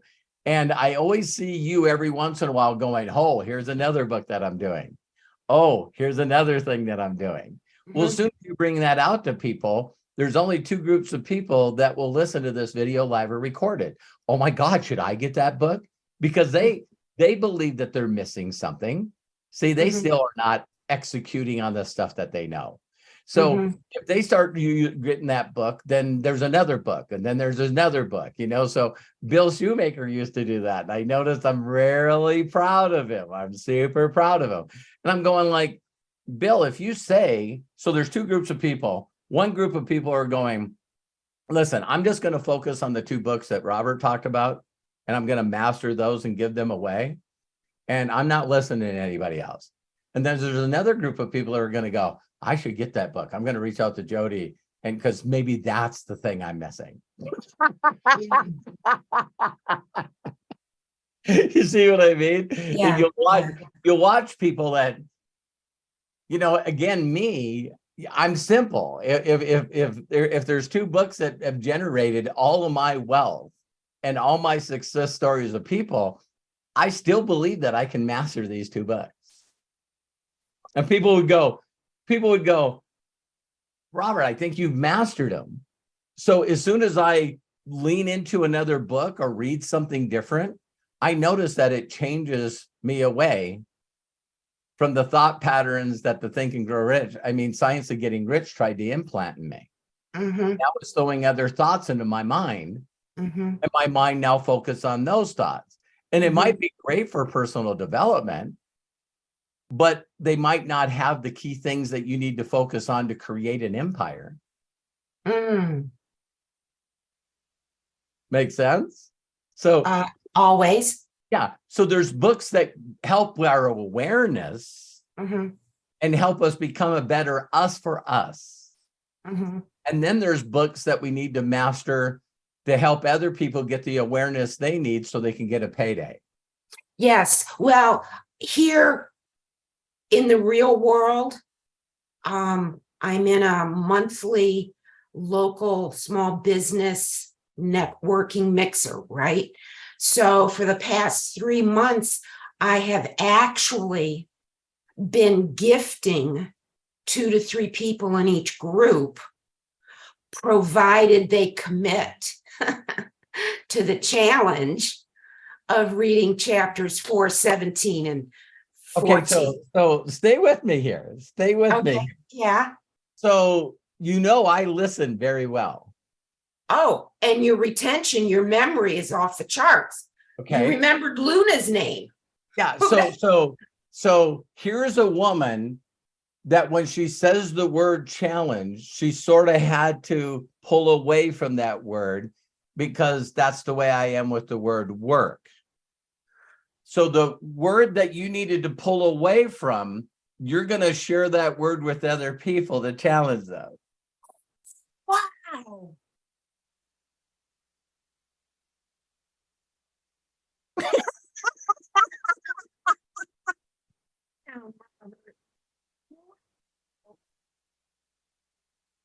Love this. Oh my God in heaven. Oh my, okay. All right, carry on.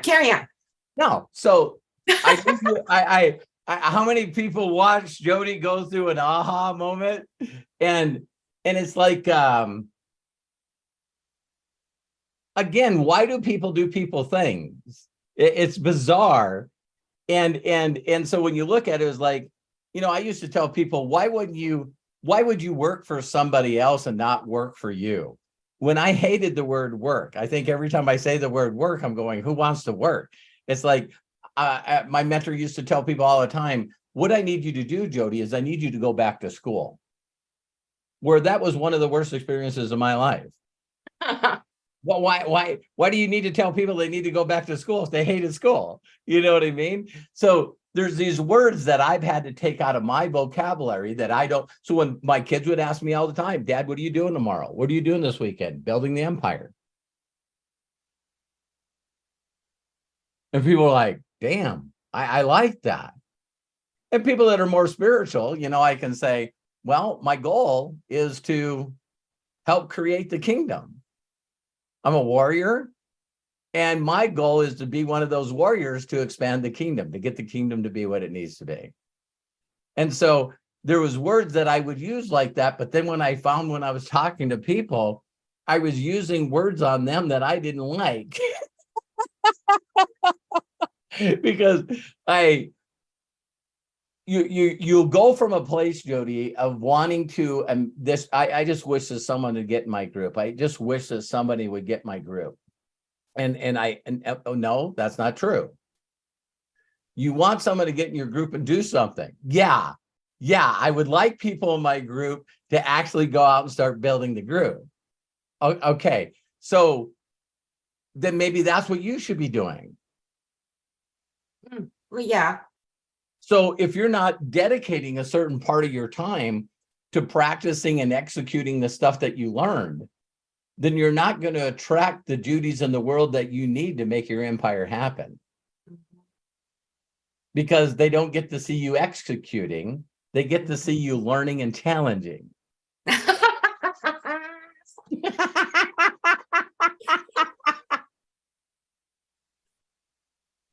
I just love it. You make my heart just swell up when you get aha moment. Yeah, it's just like it's time for me to shit or get off the pot. Yes.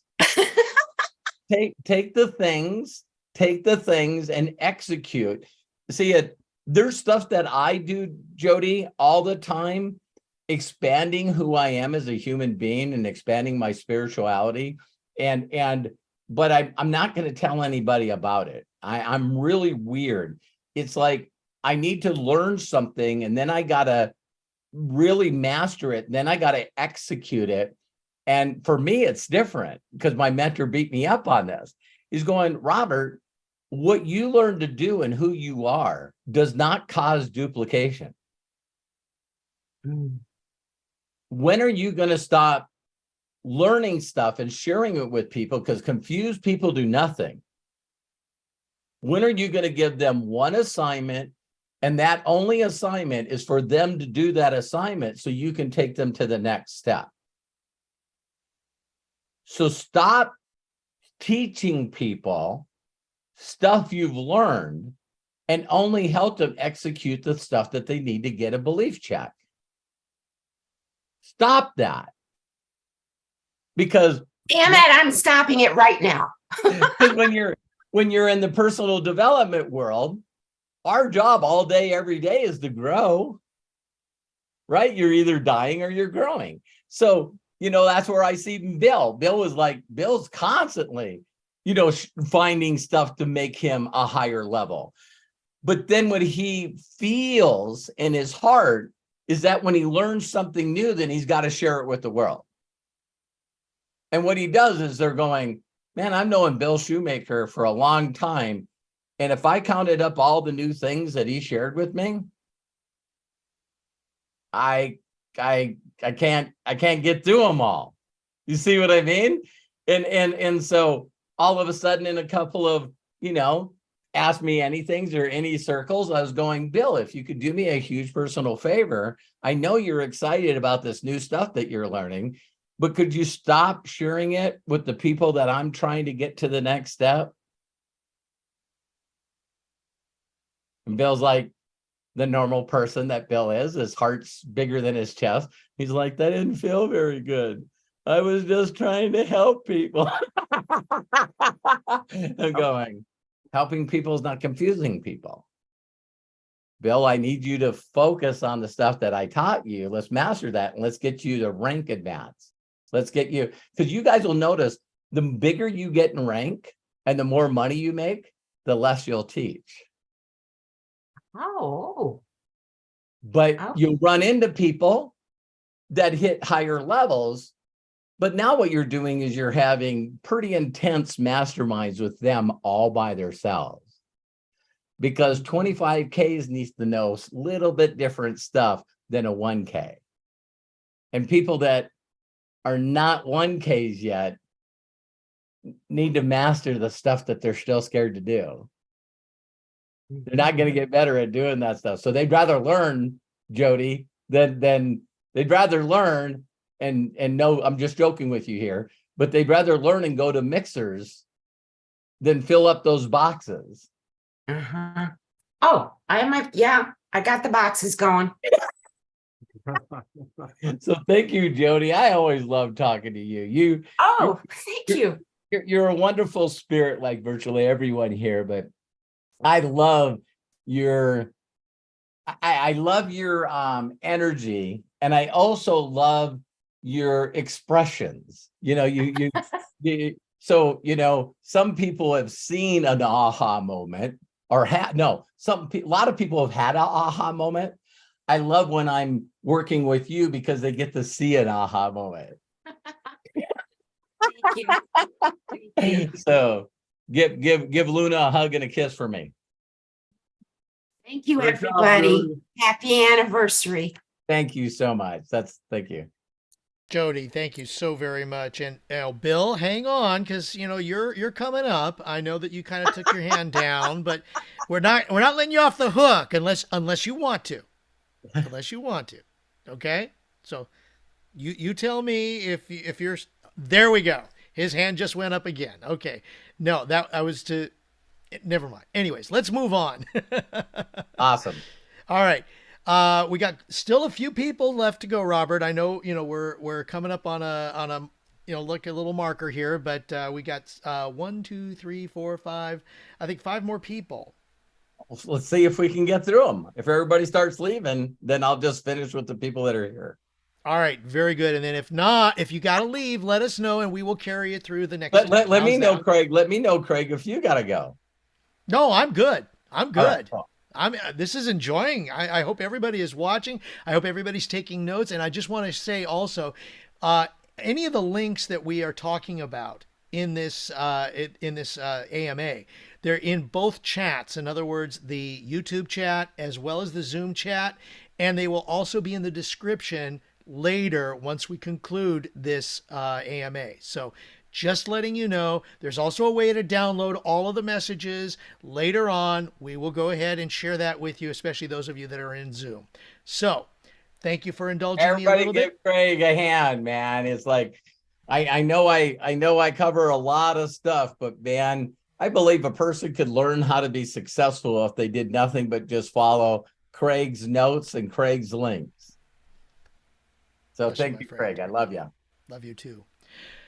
Sandy Baker, thank you for patiently waiting. You are up. Please open up and share with all of us. Hi, guys. Hi, Robert. All right. First of all, I was going to ask you to give us what your one tip was on helping change your mindset. But never mind, because, we don't need to learn what you learned. So that's out of the question now. So my I'll answer that, though. Okay. Some people say that. I would tell you guys the number one most important thing for me learning the stuff that changed everything for me is when I realized that I didn't know it. Okay. There's I think I don't know how to say it better. We come into the world with a certain kind of programming that none of us really could ever track down where it came from. And there just became a point in my life where I just felt, and it was right before I got involved in network marketing, where it was like, I really questioned myself, because learning from Roger Penske, the billionaire, and he's the one that said, Robert, how do you know that? Mm-hmm. And he goes, I don't want you to share anything with me in the group. It's funny. I brought that up to Jody and I brought it up to Bill. That comes from my own personal level, saying, hey, I got a great idea. And then I shared it. And I had a billionaire that has 30,000 employees get in my face and go, is there any way possible that if you figured out something that you actually research it and then apply it and execute it and then bring it to us. It's like, God, I was just trying to fit in. I was just trying to help. I was just trying to, and it's like, listen, how do you know that? If you don't know where you got it, and then once you get it, research it, then execute it, and then bring it to me. He goes, Robert, you just don't do that anymore. So then that's what got me to sort of go through that thing, Sandy, that everyone does, where we go through this life of reflection, and we go, is everything that I know bullshit? If someone asked me that any kind of programming that I gave them, and that's when I really started expanding my mind, because that's where all of a sudden I hung around my next mentor, Bill Gold, that said, don't you find it bizarre that anything that you believe in with all your heart, that there's 60% of the people on the planet that thinks that you're full of it? That's bizarre to me. It's like, so the way he does it is he says, does everyone think that way? Does everyone believe that way? And you can't ask yourself that question with your own mouth and your brain that's connected to your heart and spirit, that's connected to your gut, right? Also at the same time goes, no, that's bullshit. It's like, so you sort of go, it is like, so it really gets you to open up to thinking about, well, how is it? And then there's another step. Sandy, you're very beautiful and wise and unique. And so there might be a connection with a higher power that you have that nobody else in the world will ever have. That you are given a voice, that you're given a bunch of skills of experiences that you went through that'll allow your voice to talk to only people that have ears to hear, that not even Robert Hollis can get to. And when you start really gathering it, well, wait a minute, what voice would I have? Your uniqueness of who you are, really? Well, and it's funny that you say that, because I've been going through this life change, I guess you want to say, where I am finding myself. So I'm listening to you talking about this, and the first thing that came to my mind is, oh fuck, I do that to the fab. I do that to the fab girls all the time. I'm like, you guys, listen to this, and I'm like, okay, look, I did this new audio. Listen to this, and I'm like, okay, so maybe I shouldn't be doing that then, because yeah. And when we realize, here's the difficulty about a lot of things. So then we want to be happy and fulfilled and successful, right? So then what we do is we stop trying to find who we are in our message, and we start being other people. Right. And now what we do is we're doing it the way that they say that we should do it. And we don't even know whether or not they're getting results with the bullshit that they're telling us. Got it. So it's like, that's why I said that I'm very, very different in the last couple of years, because I wish that I could, like children, right? You don't want them to make mistakes. Listen, I got a little bit of wisdom. I've been doing this for a little longer than you, and I don't want you to have heartache and go through decisions. And then when you realize, nah, that's the way they learn. It's like, it's so tough. And so it gets to a point where you're going like, man, if I don't find who I am, and I don't believe I'm a miracle, and then I don't believe that I can share the message, which is from my heart, that will attract the audience. So when you've heard me say this, Sandy, it's like, you don't have to be a Taylor Swift fan or like any of her music, but that chick has found a following. Both of my daughters. You know what I mean? So Yeah. you can find these most crazy people, and it's when they became authentic, and they're just who they are. This, my wife just loves this new guy, Jelly Roll, and I love him. yeah, and she resonates with him because how raw he is. Mm-hmm. Yeah, and it's fun to talk with people that go, Sandy, I wouldn't look at me as a guy that you should follow because I don't have it. I don't know what's going on. I'm just doing my best every day. And people Right. go, that's more inspiring than someone telling me in front of the room that they know everything. You know what I mean? Yeah. So what's the EFH? What does that stand for? Energy healing facilitator. Oh, that's cool. That's very, very cool. So so that I'm led to share with you for the ears that you had to hear. Mhm. So what was your question? I don't know. I totally forgot now. Well, what was funny is when you first said, and I did sort of I'll just be bold, a spiritual dump on you. And then just like with Jody, you went, I went, okay. I guess that's what I was supposed to say. Right. Well, and it's like I said, I'm always finding myself and I'm doing all these things. And, and I have a couple of clients here, a couple of clients there. And I have talked with some of my friends and did that part for free. But I'm like, okay, so I find this new thing. I think, oh my God, this is so cool. Girls, listen to this. And I'm like, okay, you just said that. Maybe they don't want to hear that. Maybe I shouldn't do that. Right. So I said, okay, sorry, girls, I love you. Well, it's just like the people that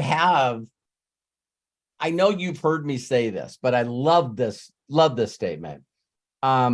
Because the grandfather of mixed martial arts was Bruce Lee.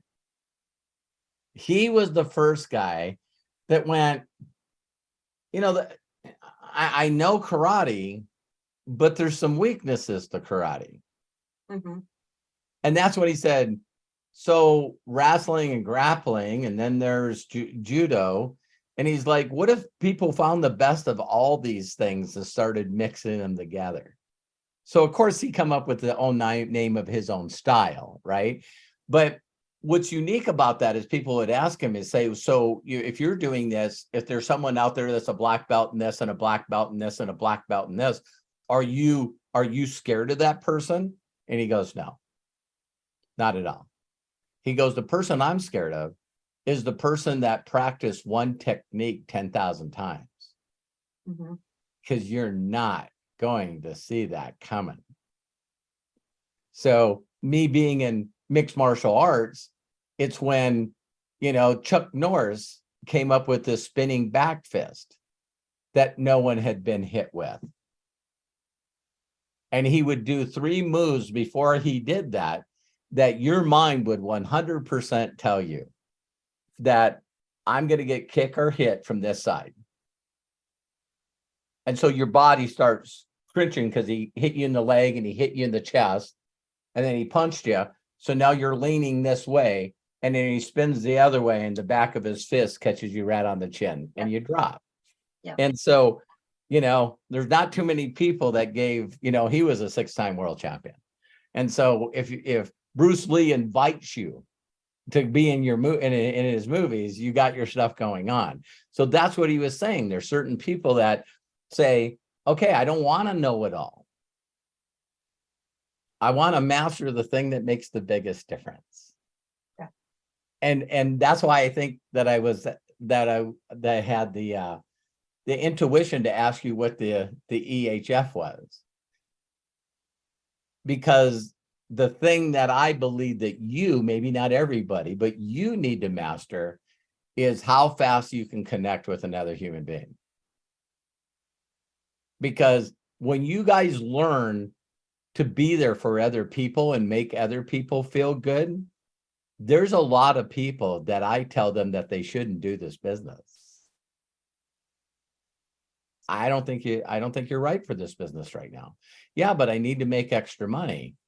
Can I be bold with you? Well, that's why I'm on a Zoom with you. It's going to take a while for you to like other people. There's been some trauma in your life where you don't trust. and you really don't like people. You think you're constantly being set up to get hurt. And I resemble that remark. So there's certain work that I needed to do to start loving people for who they are, where they are, that then allowed me to connect with them to help them build this business. And I've met a lot of people that are in the affiliate marketing world that I just tell them, I go, dude, you should just stay in affiliate marketing. I don't think you could ever do network marketing.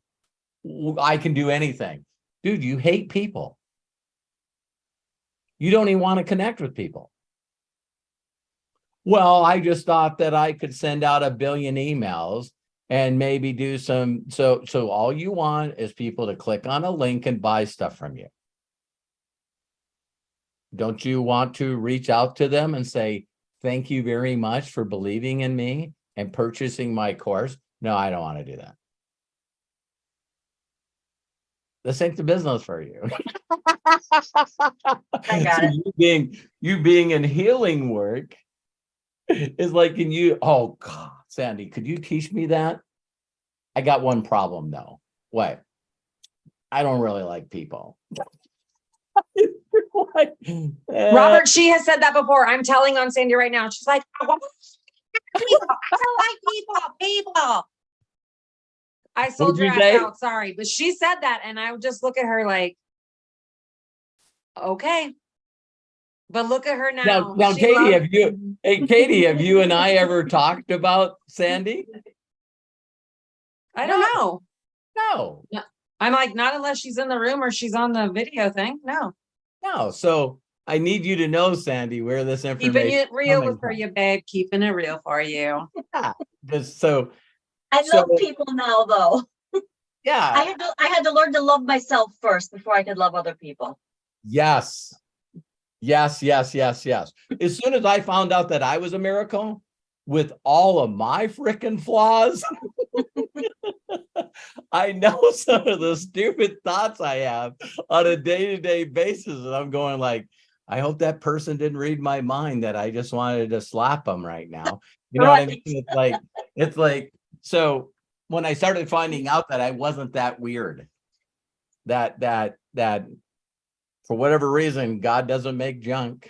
And I gotta believe in that. And then that's when I started not judging other people. So immediately I started attracting all these people that had all these stuff where they didn't like them.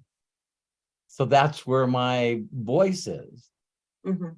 So through my story, they're going, wow, this, like you guys have heard my story. It's like, I remember when Terry and I moved to California. And the first time that I got in trouble, I don't mind telling you guys this story, but I'm like this egotistical asshole. And they said I need my wisdom teeth pulled. So I told them to pull all 4 of them at the same time. And so they pulled all 4 of them at the same time. I'm in so much pain. So I'm not only taking painkillers, but I'm drinking Crown Royal. I'm an auto mechanic, right?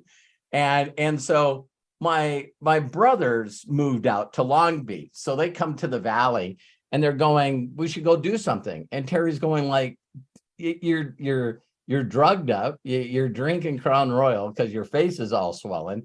And we all decide to go miniature golfing. So I'm at this miniature golf place in an area that I didn't know we shouldn't be in. We hadn't been out there long. And all of a sudden, these couple of guys came that had red bandanas tied on their arms and their forehead and everything. And one of them walked up and kicked my golf ball. And I was like, what the F are you doing? And they're going, I'll cut you, honky. And the police were called because I heard all 3 of them.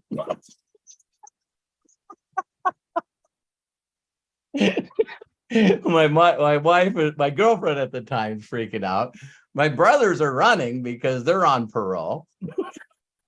I still have some stuff that I'm dealing with. And the cops show up and they go, holy crap, do you know who these people are? And I said, apparently they don't know who the F I am. auto mechanic from Williston, North Dakota. They go, listen, this is part of this Crips gang. You know what I mean? And they go, if they find out who you are, they're going to kill you. And I said, like these three tried? And they go, what did you use to hurt these people? And I go, they're just glad I wasn't bowling because I would have used a bowling ball.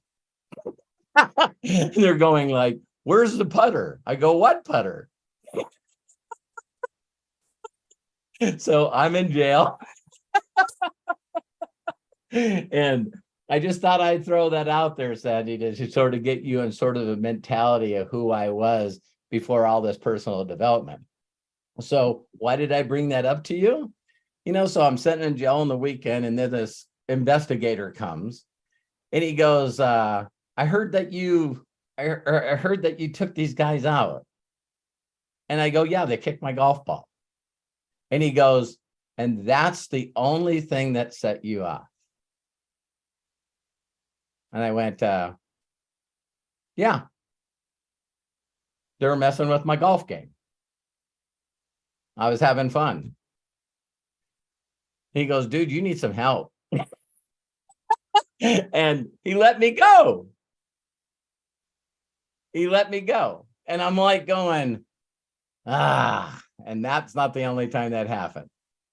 So if I'm always on the edge because I always think that everyone's going to hurt me. And my whole philosophy, Sandy, was I'm going to get you first. So when you get me, we're even. That's the guy I used to be. And so someone helped me start loving myself. And when I fell in love with myself, I didn't like the person I was. I didn't like the way that they responded to people. I didn't like the way I was with Terry. God, why she stuck around for 5 years. I don't get it. But thank God she did. So when I find people that genuinely don't want to help others, and I'm asking, like, I think you got to figure that out, because people are going to disappoint you. Yeah, definitely. Well, and you were talking earlier. Not some of them, all of them. All of them. Because we set unrealistic expectations. We don't allow them to just be who they are, the way they are. No, we need them to do something. And when they don't, what the hell's wrong with you, Sandy? Yep. So now we're mad at everybody. Yeah. And that's where I came from. My job I loved it. And then it became really toxic. And then it got worse and worse and worse. And finally, I just couldn't take it anymore and told my husband, I got to go. I can't stay here anymore. It's really bad for my mental health. I got to go. And then after I did that, in the meantime, when I first told him that I wanted to start getting out, and then the time I actually did get out, I started doing some energy courses. And that's how I got into the energy healing. And then I picked up on some of the stuff and I went, oh my gosh, I can help people with this. And then, so that's how I got into the energy healing thing.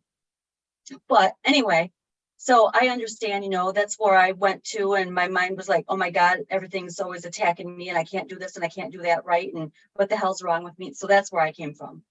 Yeah. So you come from the place like Lisa Marie and I, where it's like, if you could do some pretty amazing things if you would just stop beating the shit out of yourself. That's it. Well, if I was there, I'd be giving you a big bear hug, Sandy. I love you. Thank you. Was there a question, or did, like you said, I just went right to the source? I was gonna ask a question though, because I was gonna ask you about that, and then I said, okay, forget it. But I did have a question about friends. So when you're doing your Facebook, whatever, whoever you're at, do you want to aim for so many friends? Does it matter how many friends you have? Why? Yeah, well, if you notice, everything that I do is through a sequence of them jumping through hoops. All right. So like Mary's doing now, when Mary said that she wanted to work me, I said the very first thing that I want you to do is get to 5,000 friends, because I knew if I told her to get to 5,000 friends, she's not only going to figure out what works the best, but what kind of people she wants to attract. So the first Okay. goal is to see how many friends you could get on Facebook. Let's see if you can get 5,000 friends on Facebook. And then from those friends, you get to sort them. You see what I mean? So now Okay. you found a way to connect with them, and now they're friends, but now you're reaching out to them and say, I appreciate you accepting my friend request. I hope you don't mind. I'd like to connect with you and share some stuff that has helped me, and so there's going to be a lot of people that become your friends that don't want to interact to that level. Okay. So then So- do you, Yeah. So then they didn't make it to the next to the layer. next level? Got it. So then when you're sending out messages, should you always send them a friend request also? Me personally, I'm at the place now where I'll send messages and they got to jump through a hoop for them to become a friend. Okay. But that's a different level because I have 5,000 friends and 35,000 followers, right? Right. But the first goal was, I tell people, if you just focus on doing nothing but creating friends on Facebook that you could connect with, that is the first skill to learn. Okay. Got it. Good. So if you got people that go, oh, I don't have a Facebook profile, I hate the internet, and it's like, oh, do you also hate people? Well, I don't want them to know who I am. You know what I mean? I don't, it's like, what are you hiding? What are you hiding? I'm not hiding anything. It's like, All right. I'm going to get 5,000 friends. Good. I for those of you that want to learn something, focus on that. And if you guys want a refresher, if you go to my YouTube channel and put in friends, just go to YouTube channel, click on the search and put in friend. Don't make it plural. And there's a number of videos in there, including me and my wife when we were hanging out one time. And I just say, listen, this is, and watch that, because it's really, really important, because there's certain things that, I'll just give you one hint of how to find your people, to find Sandy people, right? You will find out in a hurry that there's certain groups that the reason that they are who they are is because they went through what you went through. Okay. Got it. That was And all my questions. And those people are fun to talk to. Hey, Sandy, so what kind of healing work do you do? And it's like all of a sudden, Sandy all of a sudden is this lily in a pond that was all scrunched up, protecting herself. And all of a sudden you're talking to people that just make you bloom. And then we get to find out the real Sandy. And Sandy's going like, oh my God, I could talk to these people all day. And then what would be the transition? Listen, I'm a healer, and I do Reiki, and I do this, and I do this, and I'm also doing this. And so is that what you're doing for a living? No, I have this piece of crap job with a bunch of toxic people that I'm hanging out with. And you're going, well, what if there was a way for us to not only help people with our healing, but in other areas, so that we made enough money where we could do this full time? In fact, what if we made enough money where we could just do our healing work for free? Well, why would you want to do the healing work for free? Because I'm such a giver. That's the only part of the healing thing that I hate, is asking people for money. It is. It's hard. So I don't know you that well. When I talk to you, Sandy, there's 8 people that are really dear friends of mine that are exactly like you. And it's like to have that much love and that much working on making you love you, and then want to help other people love themselves. And now we're supposed to have some kind of financial transaction. And that's it, because my specialty is self-love energy healer. Yeah. Okay, could you do that for me, Sandy? And it's like, yeah, but can you like maybe give me a really, really small donation if you only felt like it? Right. So, Empath problems. oh, I love you, All right. Sandy. Thank you Thank so you. much. Love you too. Thank That's you. great. Wow, Sandy, thank you so very much. And you people, you are just incredible. You keep bringing these things out of Robert, and look what they do. This is why Ask Me Anything with the amazing Robert Hollis is so incredible. I got to do a quick plug, Craig. How many inner circle members do we have in here? Raise your hands. Okay. Do I get deeper on the inner circles? Yes or yes?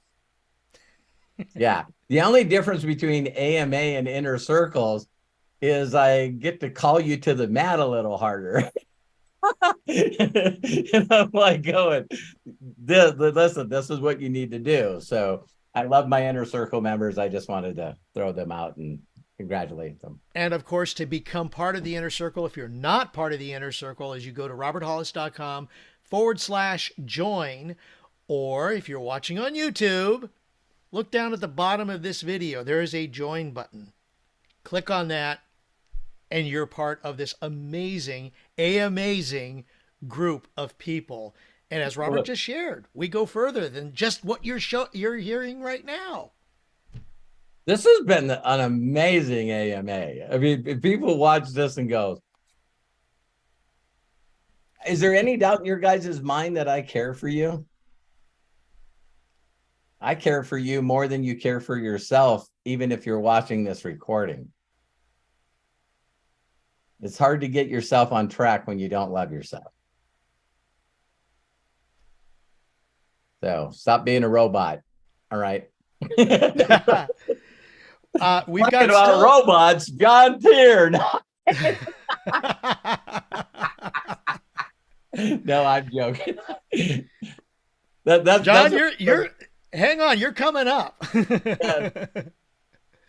But we did say Bill Shoemaker was coming up next. So okay. Bill, let's go ahead, open up, and please share with us. And Robert, we've got a few more to go. So I'm with you. If you're here, let's do it. Let's go through them all. Let's knock it out. Let's knock it out. Done. Bill Shoemaker, your turn. Please go ahead and share.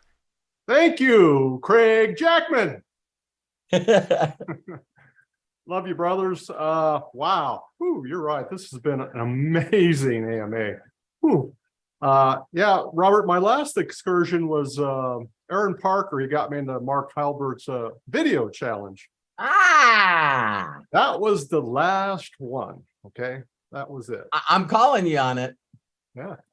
Oh yeah. I know what to do now. So okay. I like to give a shout out to Katie because I feel her. It's like I'm the male version, but I can't express myself like the emotions that women seem to be able to, like Lisa Marie. But thank you, Katie, because I feel you. It's like your heart's in one place, but your head's going in another place. And it's just this inner struggle, but we're getting there. So anyway, it's funny you mentioned that video because that's what I was going to bring up. The one with you and Terry, you're talking about how to make a friend. Yeah. There's one part of that process that you don't really talk about, but what you do is you give them a message physically, type them a message, and then you give them a voice message. Is that something you still do? No, thanks for bringing that up. Yeah, so that needs to be updated. I was thinking maybe it's good because I don't know, I seem to get better results when I do give them a type message and then a voice message. It'd just be my imagination, or maybe I don't know. So. It might seem simpler to you. You know what I mean? It might feel like more of something that in your mind is more easier to do to get them to jump through one other hoop. So I think that a lot of people that do a bunch of canvassing, a bunch of peaks, I'm sure that's why they just type hello. Right.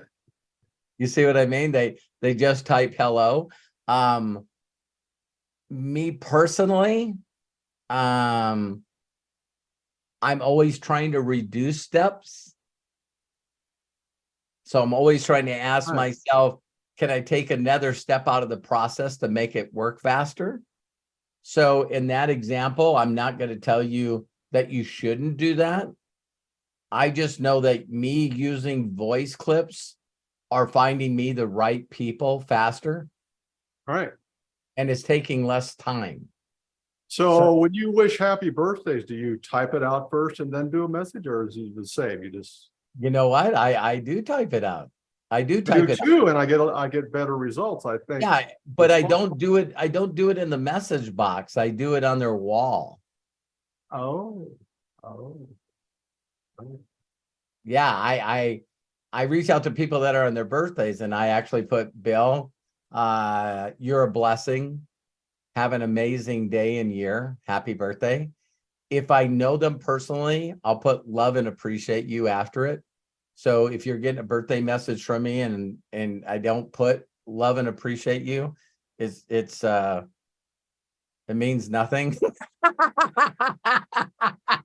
Like, I was just thinking, but I do type that message on their wall.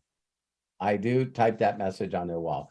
And but that's how I get rid of friends. If people ask me why I do why I do the happy birthday message, is more of me figuring out on a day-to-day basis who needs to be deleted from my database. So then I could add more friends and then leave them a voice message. Yeah. Very I good. Yeah, it'd be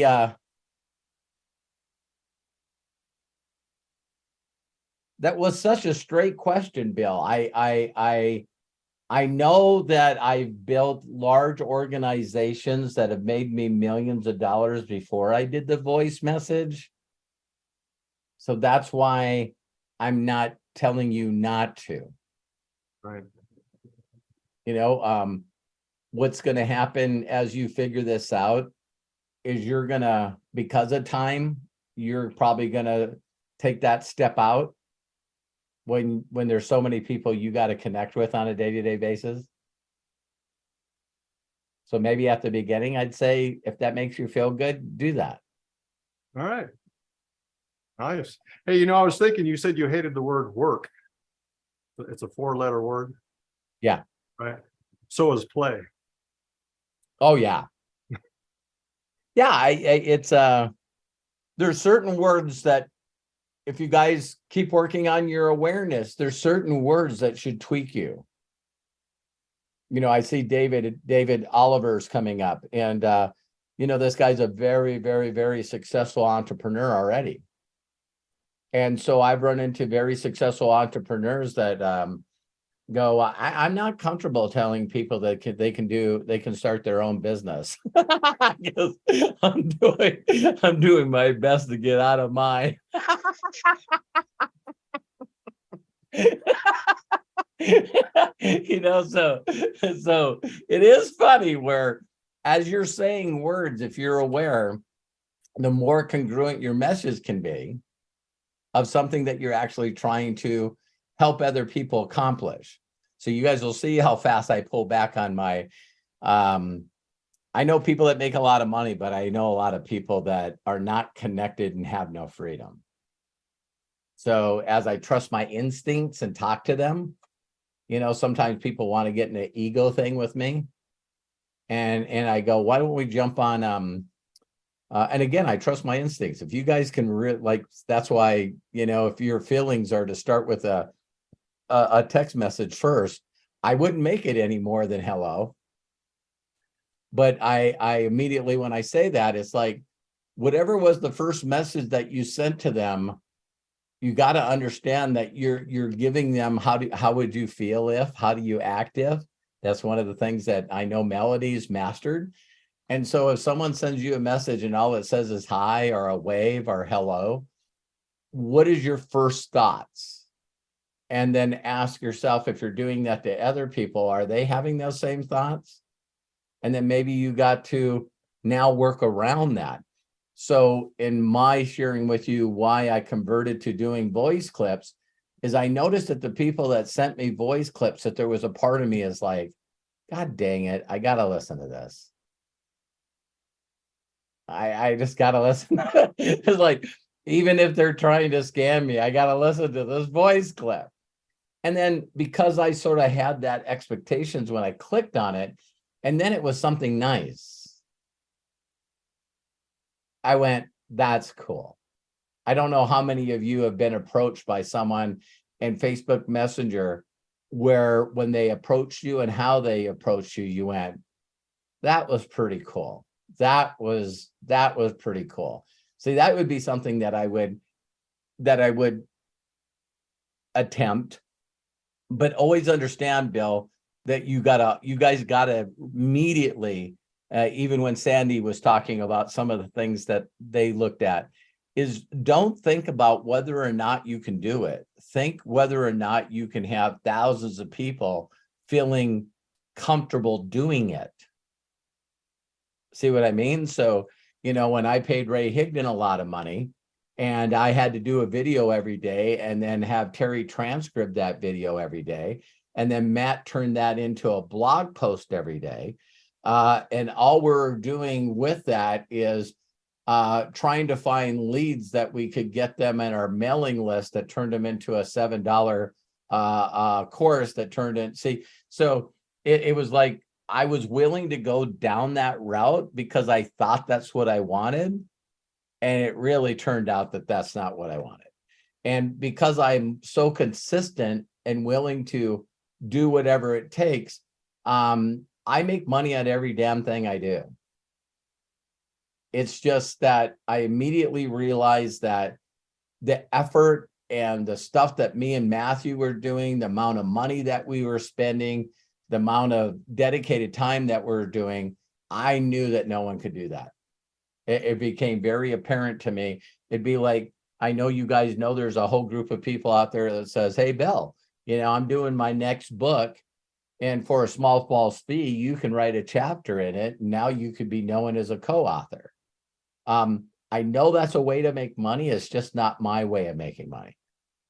So when you find out that less than 1% of the people on the planet actually make money of being an author, and then people think being an author would give you credibility to bring in other people. No, it doesn't. It doesn't. So, so I hope that helped. Always. And this AMA, the inner circle, you guys are amazing. It's such a great family and something to be a part of. Just, I'm not the same person that I was. I know you're not. You don't react the same way. You don't do anything the same way. So I love you, Mr. Shoemaker. Love all of you so much. And Robert, happy anniversary to you and Terry. You bet. Thank you so much. I love you. Love you too.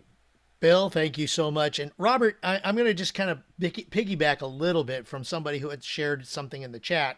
Sure. Jamie says, I've had some tell me they will not listen to a voice message. Hold on a second. That they will not listen to a voice message first. They are worried about spam. And you just really nailed it right there. I think that I've only had one. You're person. muting. What? Can you hear me? Can everybody hear him? Oh, then Yeah. It's on me, I guess. I don't know what happened. So figure that out, Craig. Weird. Keep going, Robert. Testing. So I've only had one person that said that they didn't like me sending a voice clip. And that person, then I found out later, said that they didn't have the data that they needed on their phone to actually listen to the voice clip. So that be very, very careful, you guys, because when you first get in, if you come from a place where you're second guessing yourself, and on top of second guessing yourself, you don't like yourself and you're a people pleaser, don't change everything you're doing because of one person's opinion. Okay, Robert, I cannot hear you. Just point to me and I'll go ahead and introduce the next person, then I will try to get back with you. All right, so thank you very much. Appreciate that. I don't know what happened. Just all of a sudden, I lost your audio. Now, if everybody can hear you, then it's obviously on my end. So that's good. I'm glad. I'd rather do that. And then you just go ahead and point to me when we're moving on to the next person, because I do have a few more bodies here, as in John Tier, Mary Valchik, and David Oliver. So, John Tier, okay, time to unmute yourself and please share. Go for it, dude. All right. First, John, sorry. First, John, sorry for teasing you. You're definitely not a robot. You're muted. I don't know if he. There we go. There we go. How do you know I'm not a robot?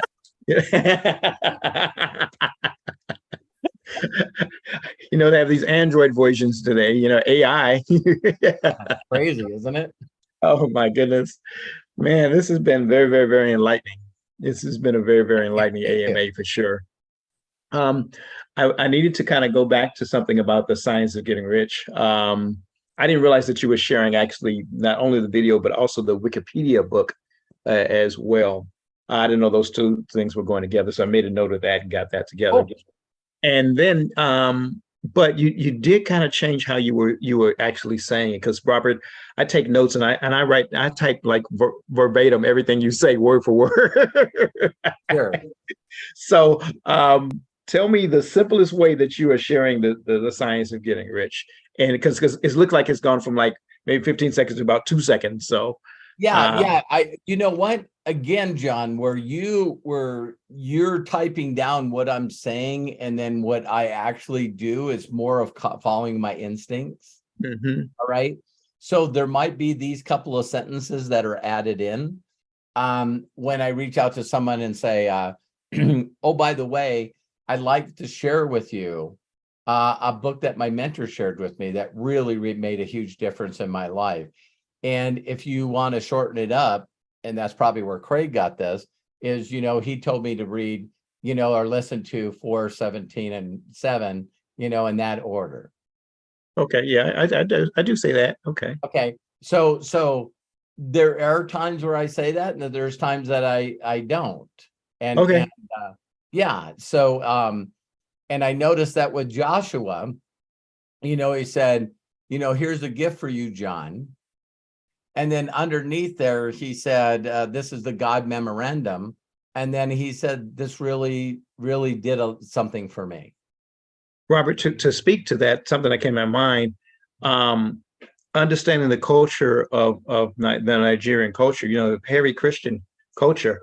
So the God memorandum is going to go over very, very well with that, because it just influences, or it just Totally agree. Right. Because I understand that the culture. So I know that's going to go very, very well when it comes to that, as opposed to the science of getting rich, because it's just a different type of culture. Do you guys all realize, John, you probably know this, the poorest cultures that I lived in, the more believers they are. Yep. That's the only joy in their lives. Yep. Absolutely. It is worship and being connected to a group of people. Fellowshipping and worshiping is the highlight of their lives. Yeah. Yeah. Not a lot of satellite dishes on the homes out there. I'm also finding that sometimes the average person can't relate to the science of getting rich. It's just they're just not in that frame of mind. Got it. You know? And so I'm saying, you know, I've got to listen to what the Spirit says, whether it's going to be the God memorandum or whether it's going to be, you know, the science of getting rich. You got to really trust yourself with that. And again, once you really hone down on the target market of people that you can have envisioned, so you call it whatever you want, but you're visualizing the 1,111 people in your group. What are they all like? Mm-hmm. Mm-hmm. What are they all like? I don't think that every one of you should have 1,111 people in your group that you hate. Right. That are not coachable, that might be doing things that is contrary to your beliefs and morals. All right. So understand that you can build your empire on purpose with an intent, with, it's like, do I think that John, that you could find 1,111 people in your organization that's active, that were all incredible and loved music? Hell yeah. So if you guys, watch certain ways that people attract audiences, we talked about Taylor Swift, but we don't go the other direction and say, Joe Rogan seems to be doing pretty good for himself. Yeah, What is this guy? Is he a comedian, and he's also an announcer on MMA, and he's got all kinds of crazy stuff on his podcast? See, I should use other examples of people that have large followers for them, but yet the rest of the world would go, that person couldn't get a second of my day. Why? And they can give you a whole list. So there's there's a large audience that Oprah's created. Right. There's people that are out there saying, yo, don't get involved in Oprah church. Oprah's doing her own church. So, that's the thing about loving yourself and finding out who you are, and then saying, in a perfect world, I'd like 1,000, 1,111 people that are active in my group that are all like this. Yeah. But then that message is going to be, like Joshua said, I told him to read A Course, The Science of Getting Rich. I know he did it. I always tell people to read The Greatest Miracle in the World first, because there's a phrase that I came up with the other day, and I can't tell you guys where it came from, but there used to be this group of people like Tony Robbins and other people that would constantly go between these numbers that he got from Jim Rohn, that 80% of everything that you do is your personal psychology, your personal philosophy. Yeah. What are the things that you stand for, right? So then once you really understand your personal philosophy, then it's like you want to attract people with that same kind of philosophy. Now, a majority of the people in the world, I would believe, don't have a philosophy. Yeah. Say, that's the people that if you said, well, what do you want in your life? And they go, I don't know. I guess I would like to make some extra money. And Tony Robbins' joke would always be, he'd pull a $5 out of his pocket and hand it to you. Well, we solved that problem. And then people would get more specific. Right. Well, I guess I'd like to make some extra money. Well, here's some extra money. Come on, $5 isn't going to be it. Well, you need to be a little more damn specific if you're going to create this, right? So I think that's more of what I learned from, I told you guys I learned a lot from transcribing, Josh's interview. And that was one of them. That was one of them that he felt more of a connection to the God memorandum. And see, that's when I got to look at what he's done and know that he caught some incredible good people with that bait. Me personally, I probably would have went overboard. I probably tried. The reason I haven't shared Ogmandino's stuff, because I'm true to his copyright and who he is. And you just cannot find even his book on audio. So that's where I challenged Wanda Kay, and she said, well, I'll record him. I'll record him and put his book out there. But because when I first found that book, the very first thing I wanted to do is find the audios on that book. And so I've had like 8 people in my life that have done audios for me reading that book and sending it to me. They're like, hey, that's something I can do. I'll read that book and I'll send it to you. So when I seen that Joshua was just sharing the God Memorandum, chapter 9, see, it was like there wasn't anything in my spirit or my instincts or anything that went, you shouldn't do that. See, he's sharing a chapter of a book, and it's a YouTube video of one chapter. It's like, okay, I'm not gonna say not do that. Right. So And here's why I can, like with Bill saying that I wanted to start with writing. It makes me feel more comfortable. I think it's in the instinct that you're doing it with. If your intention, not instinct. Mhm. If your intention is this has blessed me, I want it to bless others. I don't know how that can backfire on you. I really, really don't. Not if, like some people have read that chapter 100 times out loud because the book instructed to do it. Some people listen to it 100 times in a row. If they can feel like it changed who they think they are and made them the miracle and got them to start proclaiming their uniqueness and started being grateful for things and be willing to go the extra mile because they know that if they give, they're going to get back. If that changed some of their thoughts and philosophies, and that's what touched them, and they're sharing it with that kind of intention to get other people to feel better about themselves. Dang, John. So Yeah. the reason that I always have said share the science of getting rich is just my mentality is this book definitely is the biggest impact book that I've ever read. It without a doubt, other than the New Testament and a little book that someone threw in my cell in federal prison. That's always going to be the winner. But when I read this and I believed that it was a miracle, but it didn't handle the objections that I had in my mind about whether or not I could be successful. Mhm. And the science of getting rich, it's like, these are the things that everyone's bothered with, Mhm. so I still run into people all the time that say, oh my God, I see you market CBD and everyone sells CBD.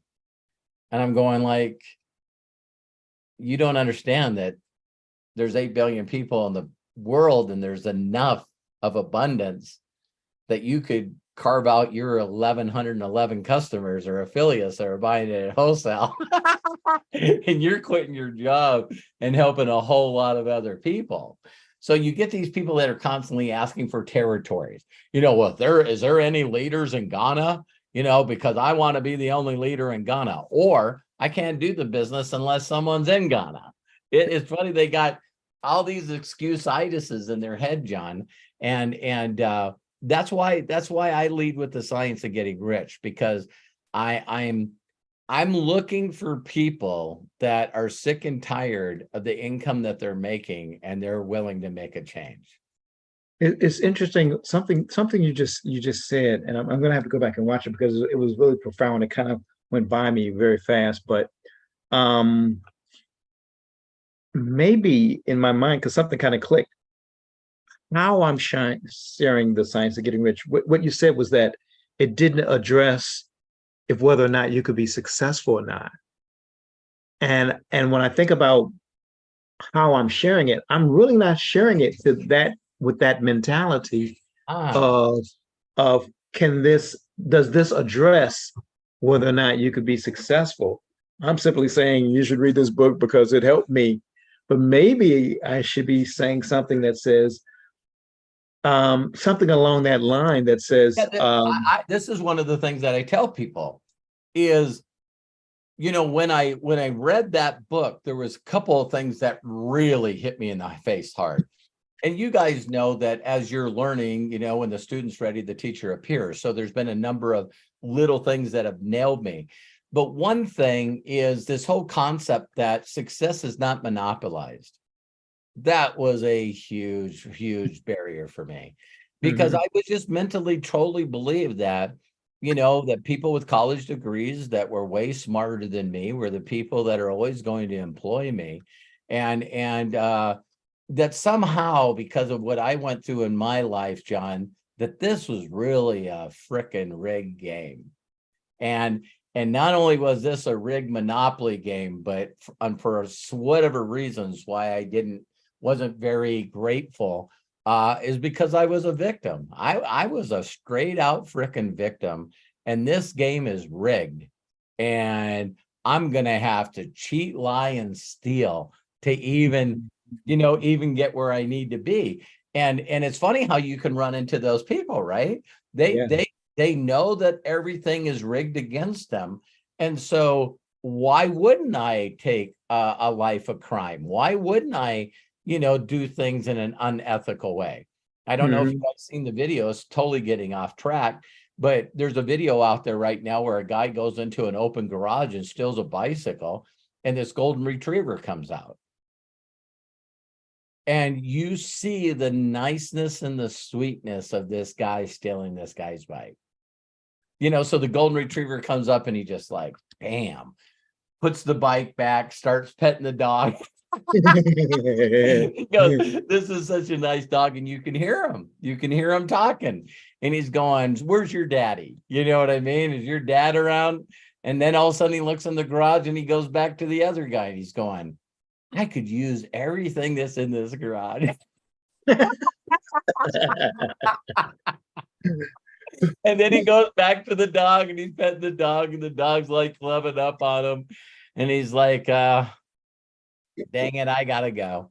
And he grabs the bike and takes off. It's like, but I'm just going like, I don't know. You guys always see these movies, and I think it's so true that we got the devil on one shoulder, if we want to believe that. And I always talk about the Luke Skywalker and the Darth Vader, and we got these, these constant paradigms that are beating us up and going, I think this is bullshit versus whether or not I should trust this. And we constantly got this, war going on. I don't know if I like the word war, but we constantly got this thing going back and forth. Is this the right way, or I should just do this? Should I listen to this guy? Screw that guy. I'm going to cheat, I'm going to look for shortcuts. And it's just, so John, you always spear up some pretty incredible things. So well, just one more thing, and I'm going to get out of here. I can tell you when I first got the Science of Getting Rich, in my mind, I was like, oh, this guy's going to show us a method, of some type of investing or something to really, help us, get rich. But probably even outside of the gratitude chapter, I think a statement that he said that really was impactful is that it doesn't matter the profession that you're in, you can get rich. And as we're talking here, I'm thinking that that's probably what I'd like to convey to people. That it doesn't matter the profession you're in, you can get rich, because most people are limited. The way that I share the book is I'm going, listen, this book changed a lot of thoughts and programming in me that's really, really helped me, because man, I was competitive, to so read that and just say, nothing great's going to happen by you being jealous and thinking that someone else is getting your stuff. Right. You see what I mean? It's Right. like they're getting your fortune, they're getting your fame, they're getting your girlfriend, they're getting your trophy, your money. It's like that's a scarcity mentality that I had. And so those always brought up thoughts of like, well, if someone's better than me in sales, then they're going to kick my ass and I'm not going to get, I'm going to get the leftovers or whatever. So it was this whole concept that I could be happier, more fulfilled coming from a creative plane, that I need to understand that. The other thing that just snapped me in that book was, listen, as long as you have something that's valuing somebody else, as long as you're offering value to another person. Well, the only way that you could believe what you're offering people is of value is if it did something for you. See what I mean? It's like, so when I read that book, that's where I always tell people that reading that book immediately made me understand that everything that I was saying that stopped me from being happy and fulfilled and successful, that everything that I created in this mind was bullshit. That now I'm looking for other people in my area, because that's how limited thought I was. It was like, okay, so that was the first time that I ever thought, holy crap, Roger Penske started out changing oil and washing automobiles at a car dealership. That's all of a sudden when it really opened up for Robert Hollis that, people that were dyslexic were winning, people from North Dakota was winning. Every excuse that I had. So it took that away from me. And then when it said in there that I had to come from the creative plane, and that what I needed to do is find something that was valuable and use that as my seed. That's the way I interpreted it. So it wasn't until later, John, that I found out about The Secret. If you know my story, you know, I'm drilling in and mastering this book, The Science of Getting Rich, and then The Secret comes out. So there's a lot of people that I was sharing these principles with, and when The Secret came out, that's when everyone bombarded me with emails and go, my God, this guy's talking about what the hell you're talking about. And then, of course, when I found out in The Secret, you know, that the book that she was going through was The Science of Getting Rich at the beginning of The Secret, then it was like, man, that was when my life really went from, yeah, I know some of you are going to think I'm bragging. I'm just being honest. But that's when all of a sudden it felt like I was making like 200, 300,000 a year but spending, you know, 90% of it to make it happen.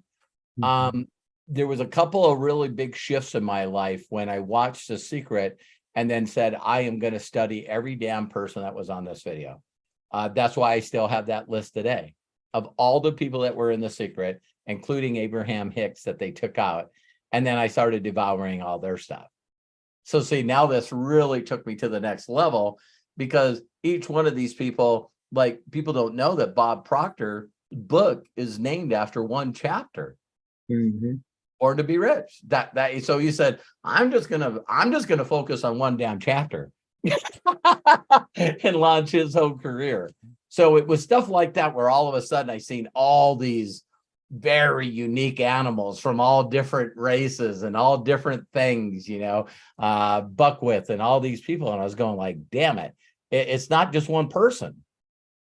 And of course, when it escalated and ended up on Oprah and ended up on Larry King and ended up on Ellen, I was going like, damn. And so that's why I named it The Secret Behind the Secret. Want to know the secret behind the secret? What is this? So I think that, John, I could share this with you, is this me, the target market that I'm looking for are people that are already this much more than ordinary. So instead of making 54,000 a year, they're making 70, 80, 90, 100. And then they ran into that glass ceiling. So they're already extraordinary, but they're still stuck in the system. So now this person is constantly, it's funny, David's coming up, but it's like, you know, so David goes from being a worker to owning his own company from what he learned to do, to all of a sudden finding out he can't really expand it because, you know, good help is hard to find. So you come from David's mentality of saying, you know, it gets to the point where the only way I can do the job is if I end up doing it myself, so I don't have to go back and replace the crap they messed up on. So that starts hurting his reputation and also his company. So he doesn't know how to leverage it anymore. It's taking everything that he's got and he's going, all right, so I went from employee mentality to business owner mentality, and now the business owns me. Now I need to find the next level. So when you find somebody like David that's going like, listen, I'm successful, I'm happy, I'm grateful, the business has done great for me, but God's called me to do so much more of an impact than putting carpet in people's houses. So David is the exact candidate that I'm looking for, you know, that goes, all right, so I learned to lay carpet and do floors because I hung around people that did that. So now I want to learn leverage. I want to learn residuals. So thank you, John. Did that help? Thank you. Appreciate it. Oh, yes. Most Perfect. definitely. Perfect. Yep. Okay, can you hear me? Yes, it's garbled. Okay. Okay, I don't know what's going on there. I may have to change microphones. But if you can hear me, great. We can Thank you so understand you much. well enough to move on. All right, John, thank you so very much. Appreciate you, my friend. Love you. And let's go ahead. David, you're coming up because I want to keep the order. Thank you so much for your patience. Mary Valchik, please open up and share with us. And thank you so much for your patience. Hello, everybody. Hi, Hey, Mary. I Robert. love you. How are you? Love you too. Happy anniversary. Thank you. Thank You're you. Thank you. welcome. Thank you. So I just wanted to share something and confess something. So first, I want to thank you so much for your patience with me. I changed things up and I tried to make it easier for me. And I figured out the reason I did that is because what you wanted me to do was outside of my comfort zone. So I'm thinking if I add a few words, it would make it easier for me.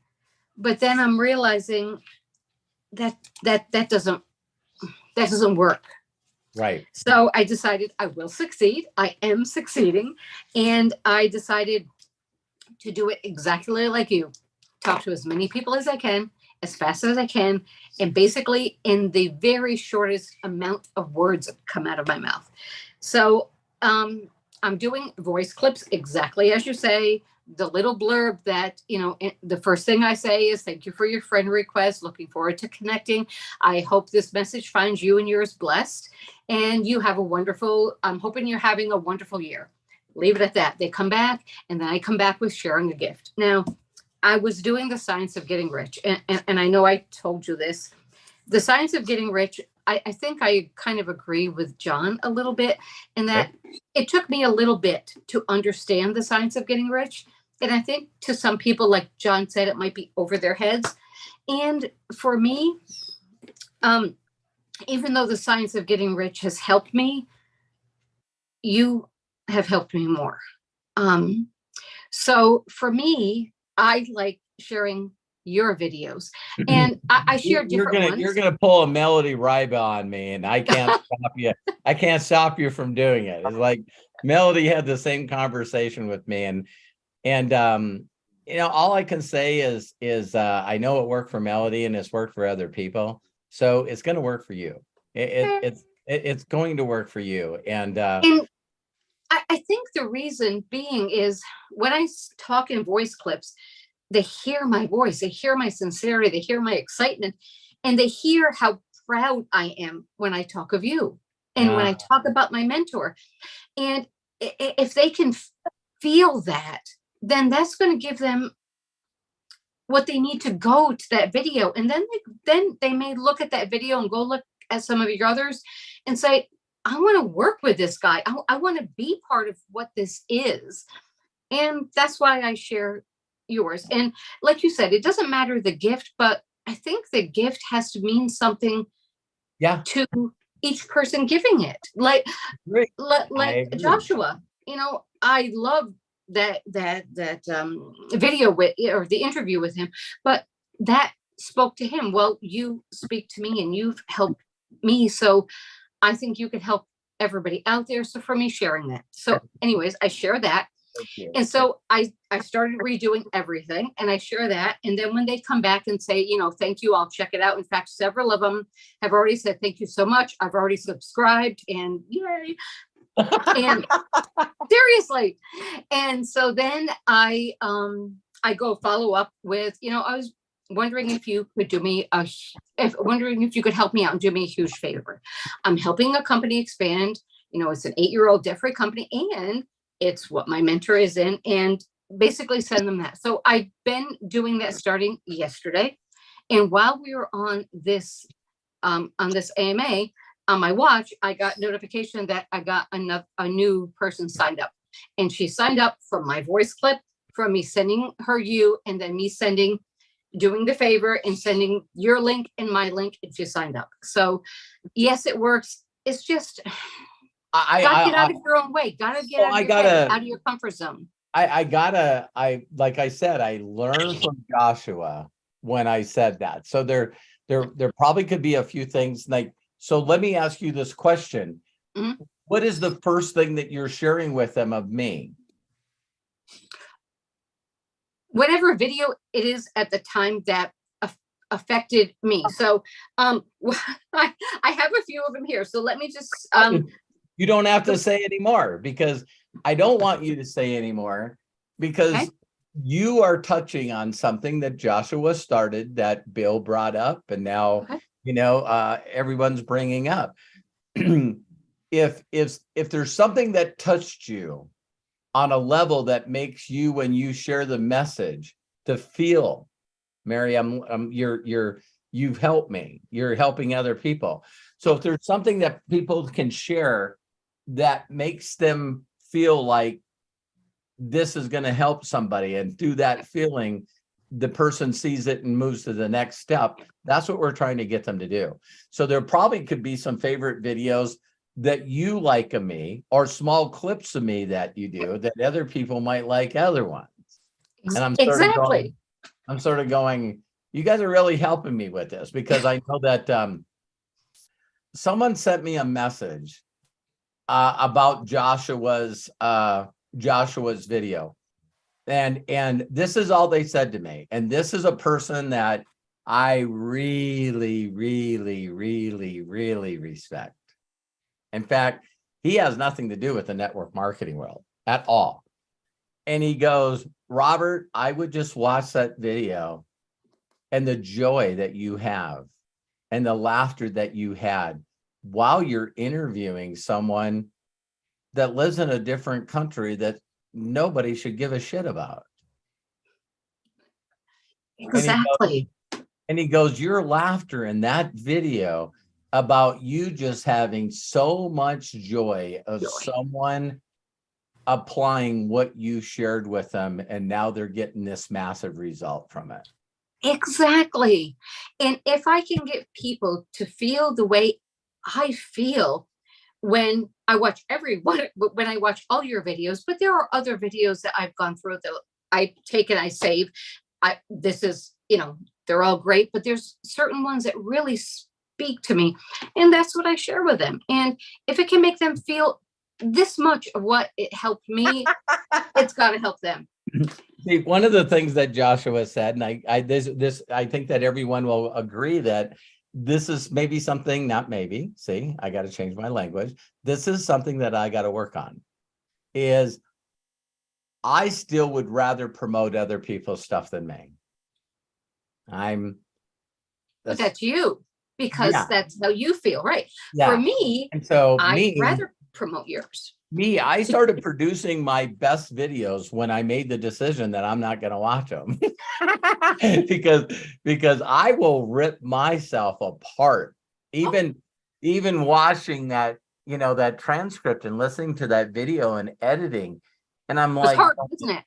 Jesus, you have to laugh that loud and be that expressive and throwing yourself back in the chair? And it's like, golly, is it really that freaking funny? We are terrible at our own critics. When I do videos, I could never watch them because I would never do another one again, because I would critique myself so horribly. Yeah. But what you see as a fault, we see as comforting. We see as being heartfelt, and we see as you're a human connecting with us. So it's very different, for you. And the last thing before I go, because I know it's getting later, and you challenged me, and I put it off, and I put it off, and I put it off, and I started it that Thursday before you went to what was it? Cancun? In Tennessee. Nashville. Yeah, when you went to Nashville. So I started it that Thursday. So it's been, I don't know, maybe 6 weeks. I'm not sure, but I'm at 4,538 friends. So I'm getting there, which means I'm going through a lot, and I don't even request friendship. I haven't requested friends in a month. Every day I go every day I go in and I have at least 100 to 125 friend requests. Now, and I know a lot of them are scammers, and, I take a look at them quickly, but I have a lot to go through. So Do you I'm know, excited. thank you, Mary. I love and appreciate you so much for bringing this out. And here's something that, that we all gain our confidence and our belief enough in ourselves to move forward into action by getting some kind of action. And one of the things that I notice with a lot of people, including me, is I just was hung up on overthinking about what I was going to say, and if I said the wrong thing, and then what would people respond to me in their opinion. And do you know why? Because you're just like me, very analytical. Yeah. And we're stuck here. Yeah. And I've learned from you not to be stuck there. Right. And so when I went through the first couple of bad days going, I just got to get over this.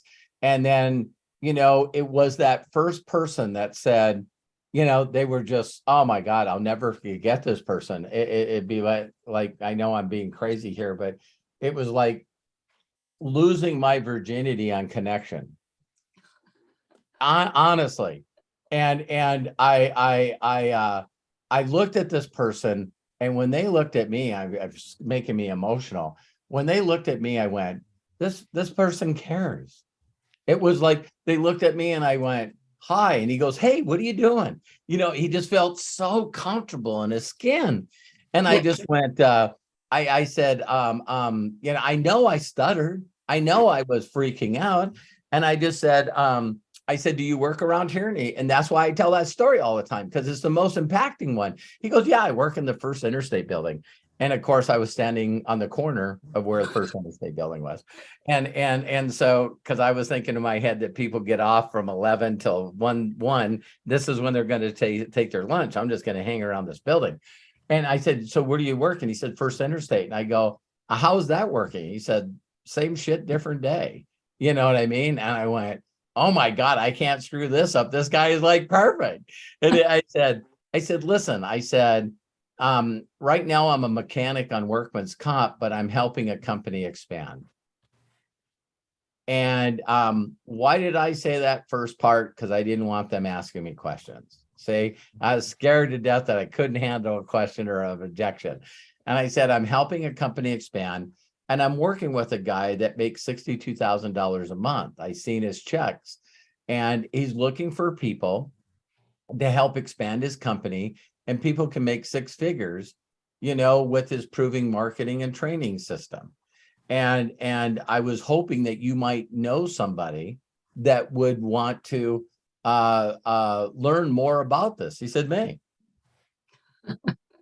I was like, dang, can I get your phone number? Damn right you can.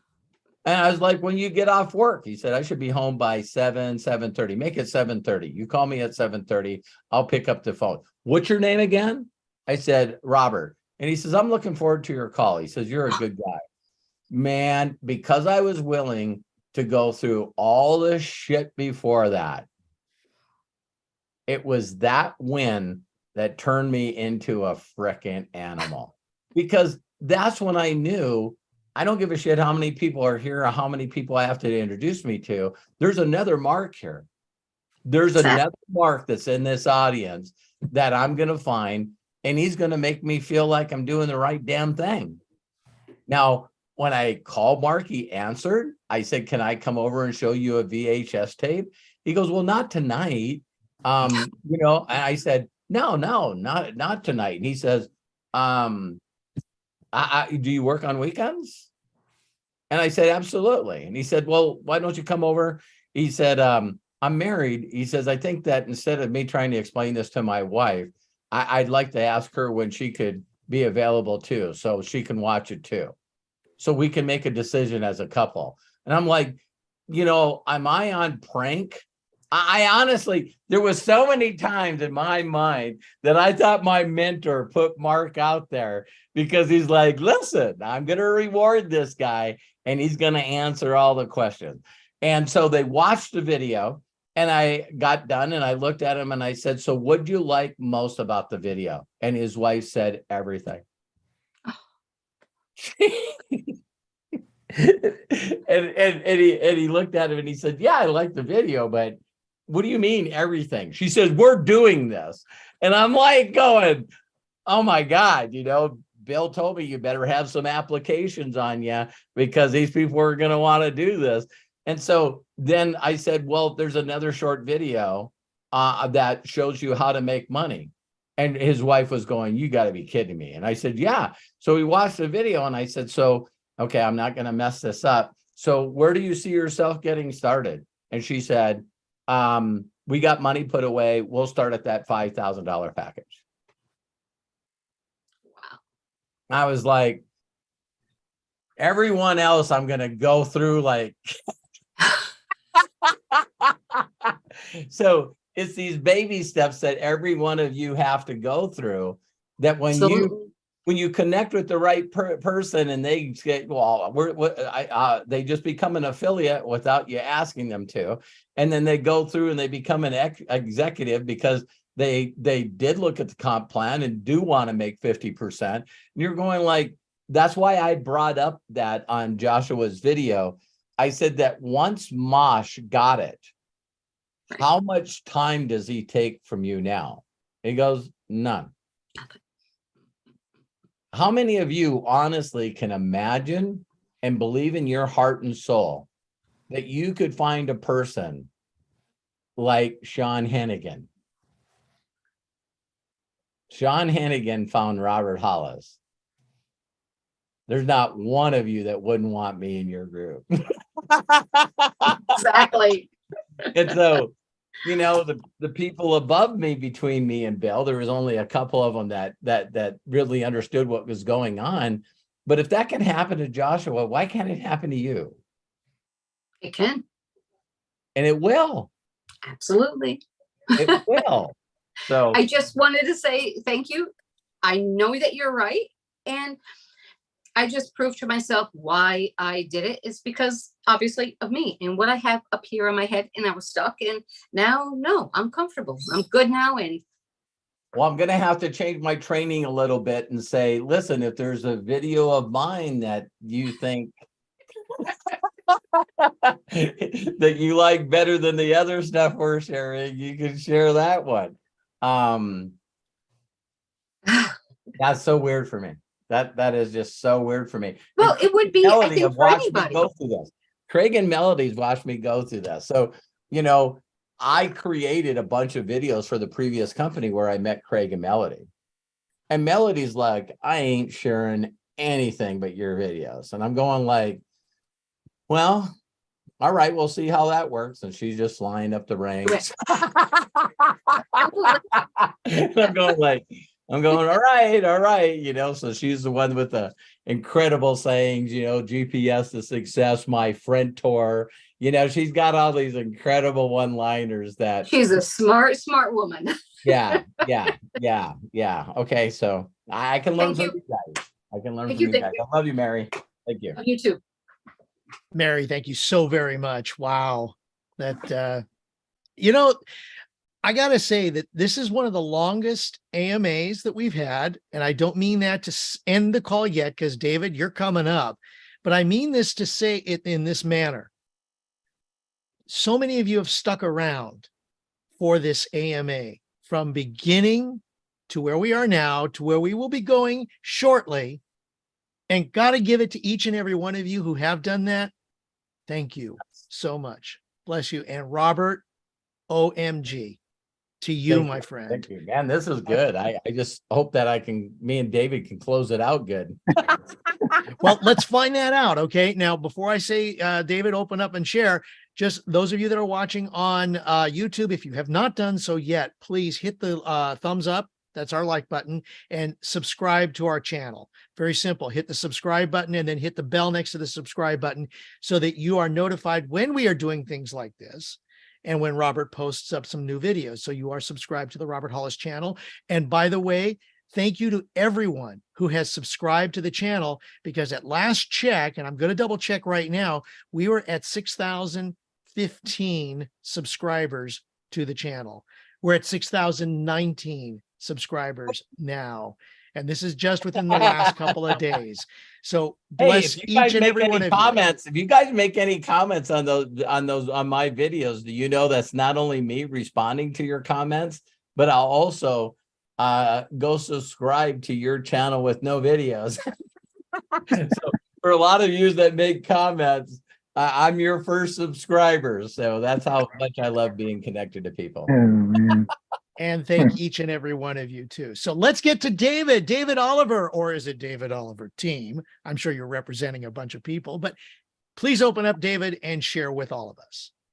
All right, guys. Thank you. I want to say hi to James. I see him on the screen. Hi, James.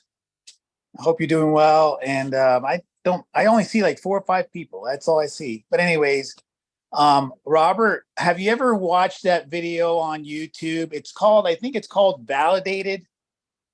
Have you ever seen that one? I don't It's recall. about a guy. It's about a guy that, basically what he does,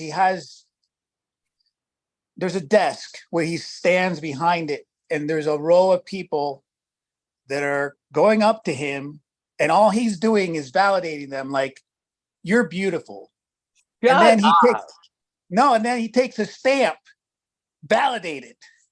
And the next person, next person shows up. You never watch that video? I'll send it to you. Please send it to me. But anyways, I want to validate you. Oh, You're validated. I watched the video that everybody here is talking about with Joshua, and it just hit me. I realized, I was doing what you were saying, and I've gotten some success. I even got some success just telling somebody, do this. Yeah.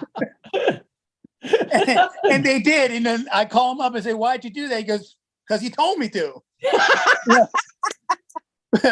But now she's not going to duplicate. You know what I mean? I mean, we're still friends. You know what I mean? But I just got so frustrated with the whole thing. I thought, man, for me, it was like so easy. He said, go and sign up. I signed up. I looked at the products. I placed my order. I thought it was easy. Yeah. I'm like, what's so hard about this?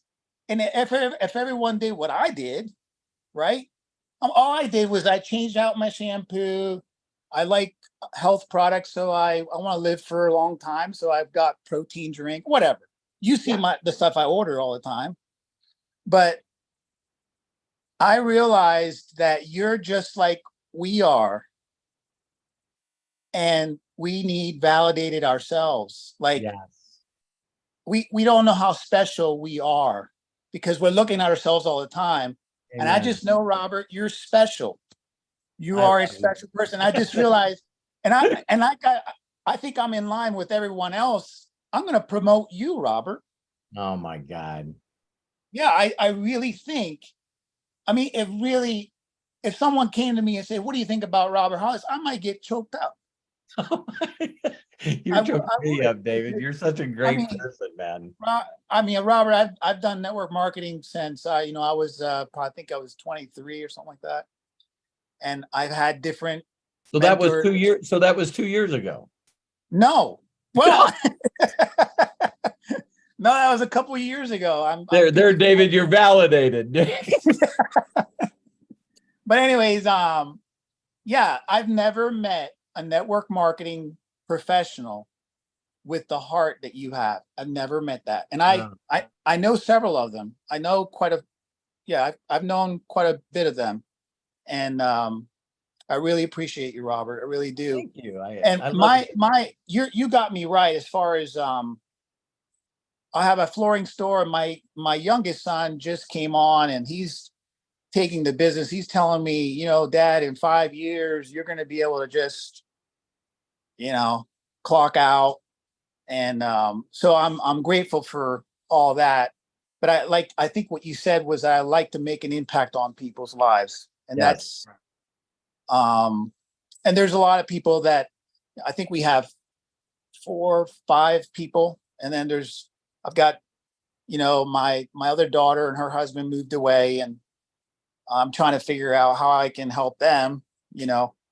And when I saw what you talked about, I think it was last maybe training that you did the other day, that, you know, what excites you is your family, your son, your, and so for me, it's the same thing. But I most of my customers, I tell my customers, most of the customers tell me they like me.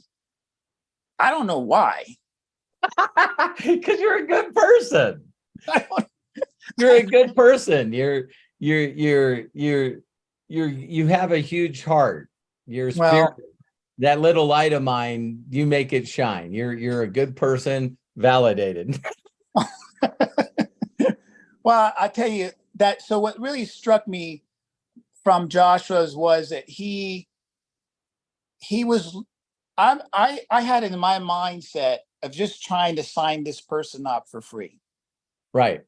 I didn't have the mindset of, who do you know, one or two people that you know. Yeah, I didn't have the focus on that side of it. Right. I don't care what they say. I'm looking to see who they know. Yeah. And that really all of a sudden clicked, and that took the pressure off the idea that because I'm the type of person, like, I tell my customers this too. The part I hate is when I have to send the quote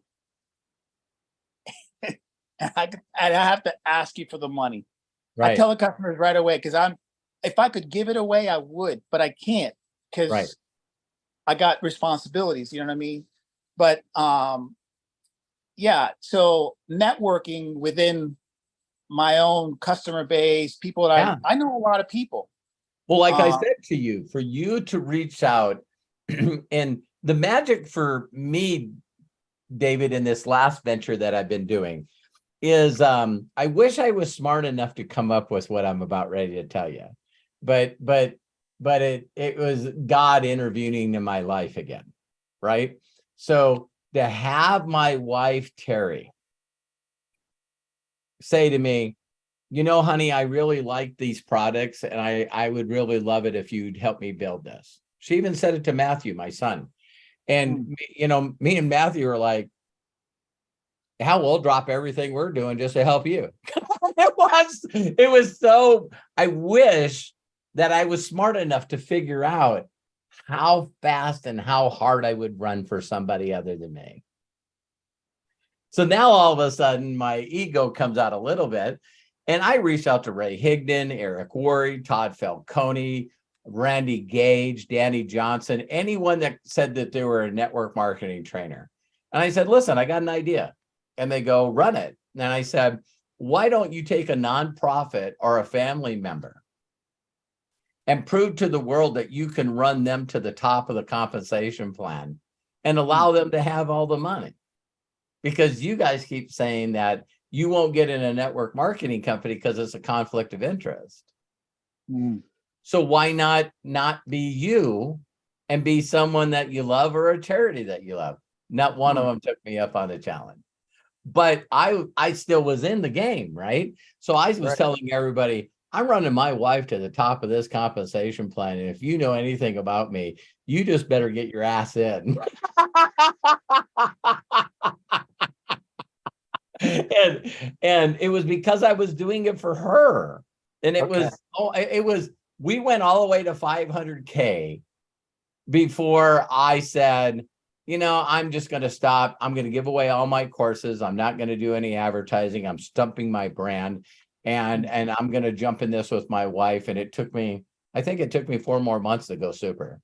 And it was, so I only say that to you, David, that if sometimes you're looking to build a business that can take you away from your business, maybe in some kind of way, because of the way your heart is like mine, it's like if you could find a way to say, you know, I'm doing this for my kids, or I'm doing this for my wife. So now when you reach out to people that you really, really, really know, really good customers, and I'm going to role play with you. So I'm going to be you, David.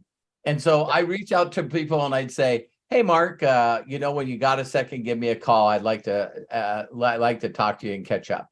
how's the floors, how's everything going, blah, blah, blah, blah, blah, blah, blah. And you go, listen, if you have an extra minute, I'd like to share something with you. I love this business and I appreciate you being a customer. But this really isn't something as far as a legacy I want to pass on to my kids. I've done the business and I don't know if I want them. In fact, I know I don't want them to do this. So I found a business venture that I'm going to help expand. I really, really like it. And I just would run it past you. Because I know that some people that it could probably help. And the reason I want you to look at it is because I value you as a customer and as a person. And I know that you would know some people that this would help. And on top of that, this is just another thing that I'm building for the legacy for my family. And if you felt heartfelt that you would say always, listen, there's always been a part of me that loves doing missionary stuff. And my business seems to do well, but it does well because it does well. It's not something that is allowing me the kind of lifestyle where I could not only have freedom, but be able to go and build schools for kids all over the world. So see, if it was something like that, then you're approaching them and you're asking them to look at something to help you build something for other people. Then it takes you out of the equation. And I think that you would call every single person you know. Right. Yeah, that it's me who gets in the way. Oh, yeah. Well, I tell people all the time, it's hilarious that I believe this when I say it to you, David. If I was on this planet by myself, and that saddens me, that I didn't have any family, no wife, no kids, no grandkids, no nothing, I can be happy sleeping on a park bench. I really don't need anything. I would, I'd be helping somebody somewhere doing something if it had nothing to do with money or anything. It's just who I am. But as soon as God gifted me and blessed me with some incredible people that I love, I'm pretty tenacious. I think that if you talk to my children and my wife, the lifestyle that we live is about probably 100 times more than they ever thought they would need. But now it's about the orphans. And now it's about, me even thinking years ago that I could have some kind of impact for another kid that had no parents. And now I'm like, holy cow, I really have the ability. A really dear friend of mine, we just celebrated his birthday and he's 81. And, I'm thinking about how many summers I have left because this guy's pretty healthy. You know what I mean? And my son, especially Matthew, he's so optimistic. He goes, Dad, they're going to come up with stuff that's going to make you live forever. And I'm going like, well, I got to have the time and the money to pay for them. Be like the $1 trillion man by the time inflation kicks in on the stuff that we need. But yeah, I got so many friends that, man, they got both hips replaced and both shoulders replaced. And I'm like, they're still fishing, they're still enjoying life. And I'm going like, what the hell? This is pretty amazing. That they're replacing hearts, they're replacing, everything. I'm going like, that's crazy. So, we got a lot of people to impact. And I love, if you really listen to Joshua and the people that he's working with, it's like they really, really, really love the concept of impacting every single person they know that's struggling. So, I know someone else brought up culture. You know what I mean? John Tier. When you're in a culture, can you imagine that everyone is struggling and making $700 a month? So they do come from a different mindset. And when they make more than 700 or like, think from making $700 a month to 7,000 a month. Wow. And these guys are all about how many people we can get on the train. It's like, it's inspiring.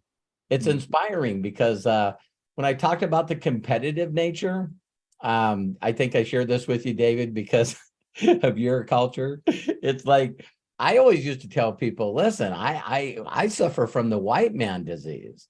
And it's just not this entitlement stuff that people throw out, but it's Right. like, I had really, really, really close friends. And they're like, well, what are you going to be? I'm going to be a mechanic. Well, then I guess I got to be an electrician. And then the other guy says, I guess I got to be a plumber. It was like the white man disease for me was, if you were picking a college, they had to pick another college, another tech school. If you picked a career, they had to pick another career. It was always so freaking competitive that when I grew up and find other culture, and I think I shared you with this when I built Mexico and Central America and, Southern America, South America, and dealing with the Latinos. And all of a sudden, they would show up and they wanted me to see their new car. You know what I mean? I'm the first person in my family to ever own a new car. And I'm going like, well, who are all these people? And it's like, these are my family. And I said, so they just follow you around? No, they all used to get paid $250 a month, and now I'm paying them $350. And I didn't catch on what a real entourage was with the African Americans until then. These are my homies, and the world's not taking care of them, and I'm paying them more than I'm getting all of them to quit their job. And Juan drives my car, and Jose makes me laugh my ass off. It's like, they just are, and that was the culture that I love, because as soon as they bought a home, everyone's moving in the home. You know what I mean? And it's like, I love that about the Asian culture as well. I worked with a lot of mechanics that were Vietnamese. And one of my favorite stories that I probably can close out with is that when I got my first network marketing check, Bill did this to me. He said, so you got $10,210. He said, yeah. He goes, Robert, don't cash that check. Do not pull it off the stub. And I'm going, you don't know how broke I am. I don't have electricity. He said, do you trust me? And I go, yeah, I trust you.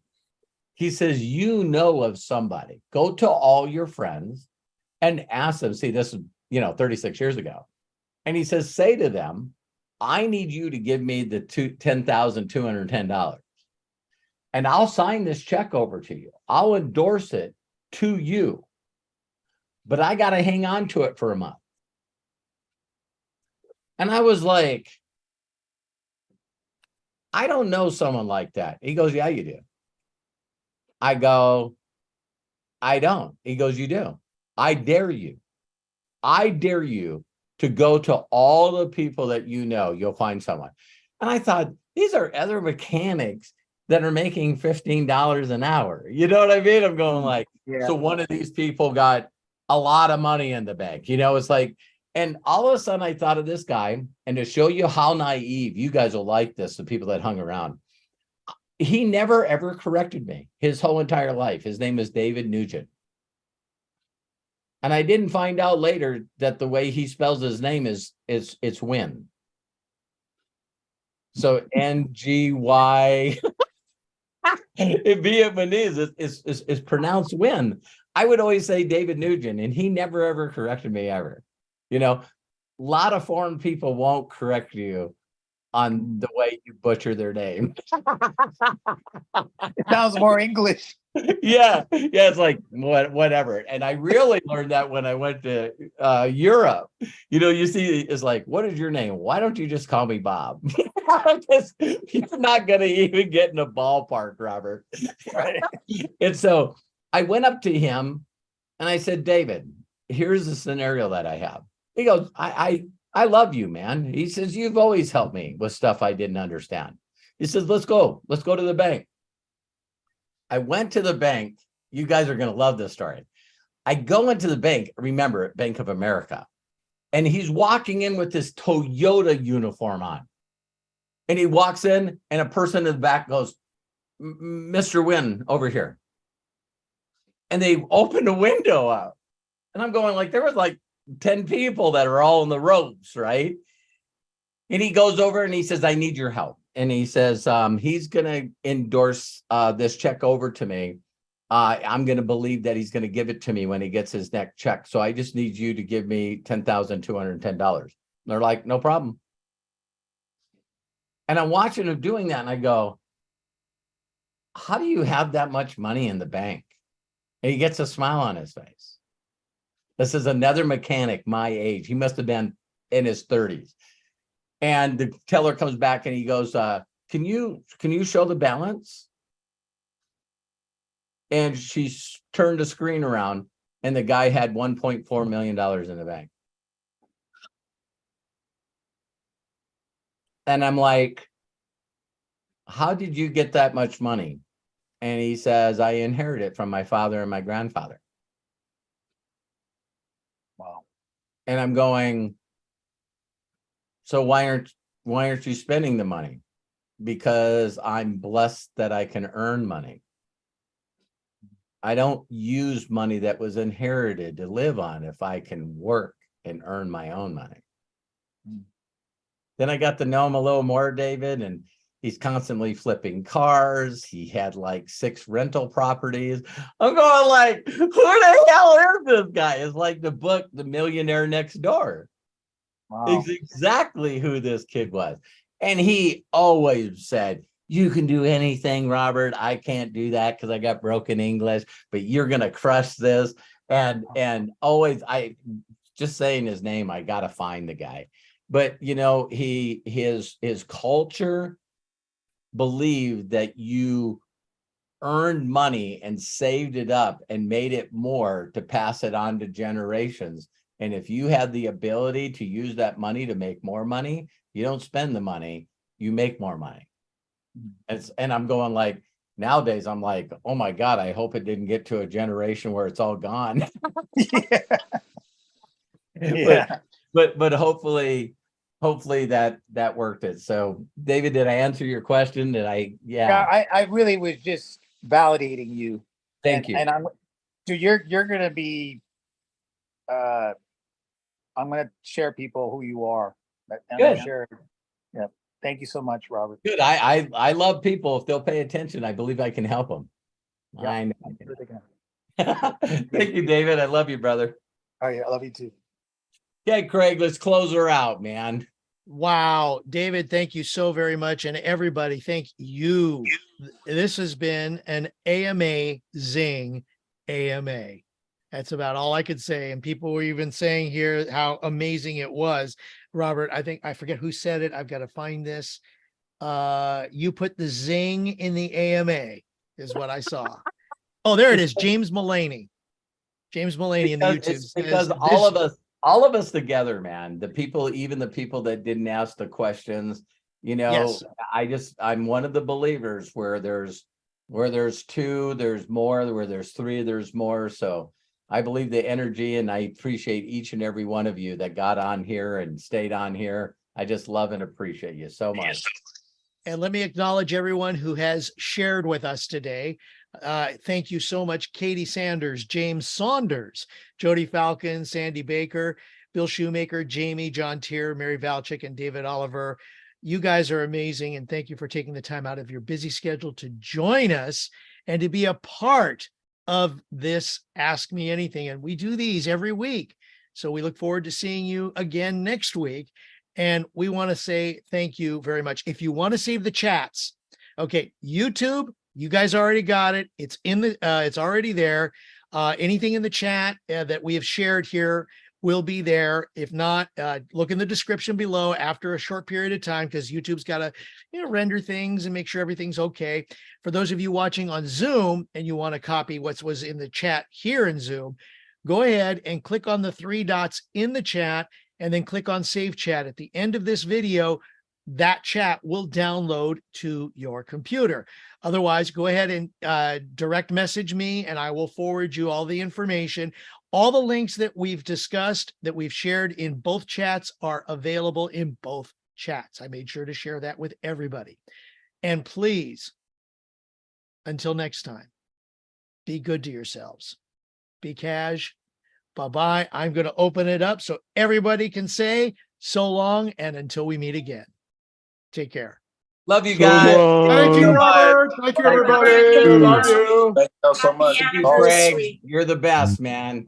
Bless you. Best Thank you so AMA very ever. much. Matthew. Thank you, Praise God. Jody, James, Bill, Jamie, Thank you. And I got to give it up to Matthew. I forgot. Matthew, our David. executive Hey. producer. Thank you. Love Hi, you, man. Jerome. Hi, Eric. Hi, Eric. Hi, Peter. Thanks, Robert. Happy anniversary. Thank you so Happy much. anniversary. Happy anniversary. Thank you so much. Love you guys. Thank you, Peter. Thank you, Kelly, I'm on my James. Zoom and I'm Anna. saying goodbye to everybody, but that's okay because everybody's saying goodbye. So now we're done. What? Who? That's Jody. I think it was Jody. That was funny. All right. Manis, thank you so much. Thank you very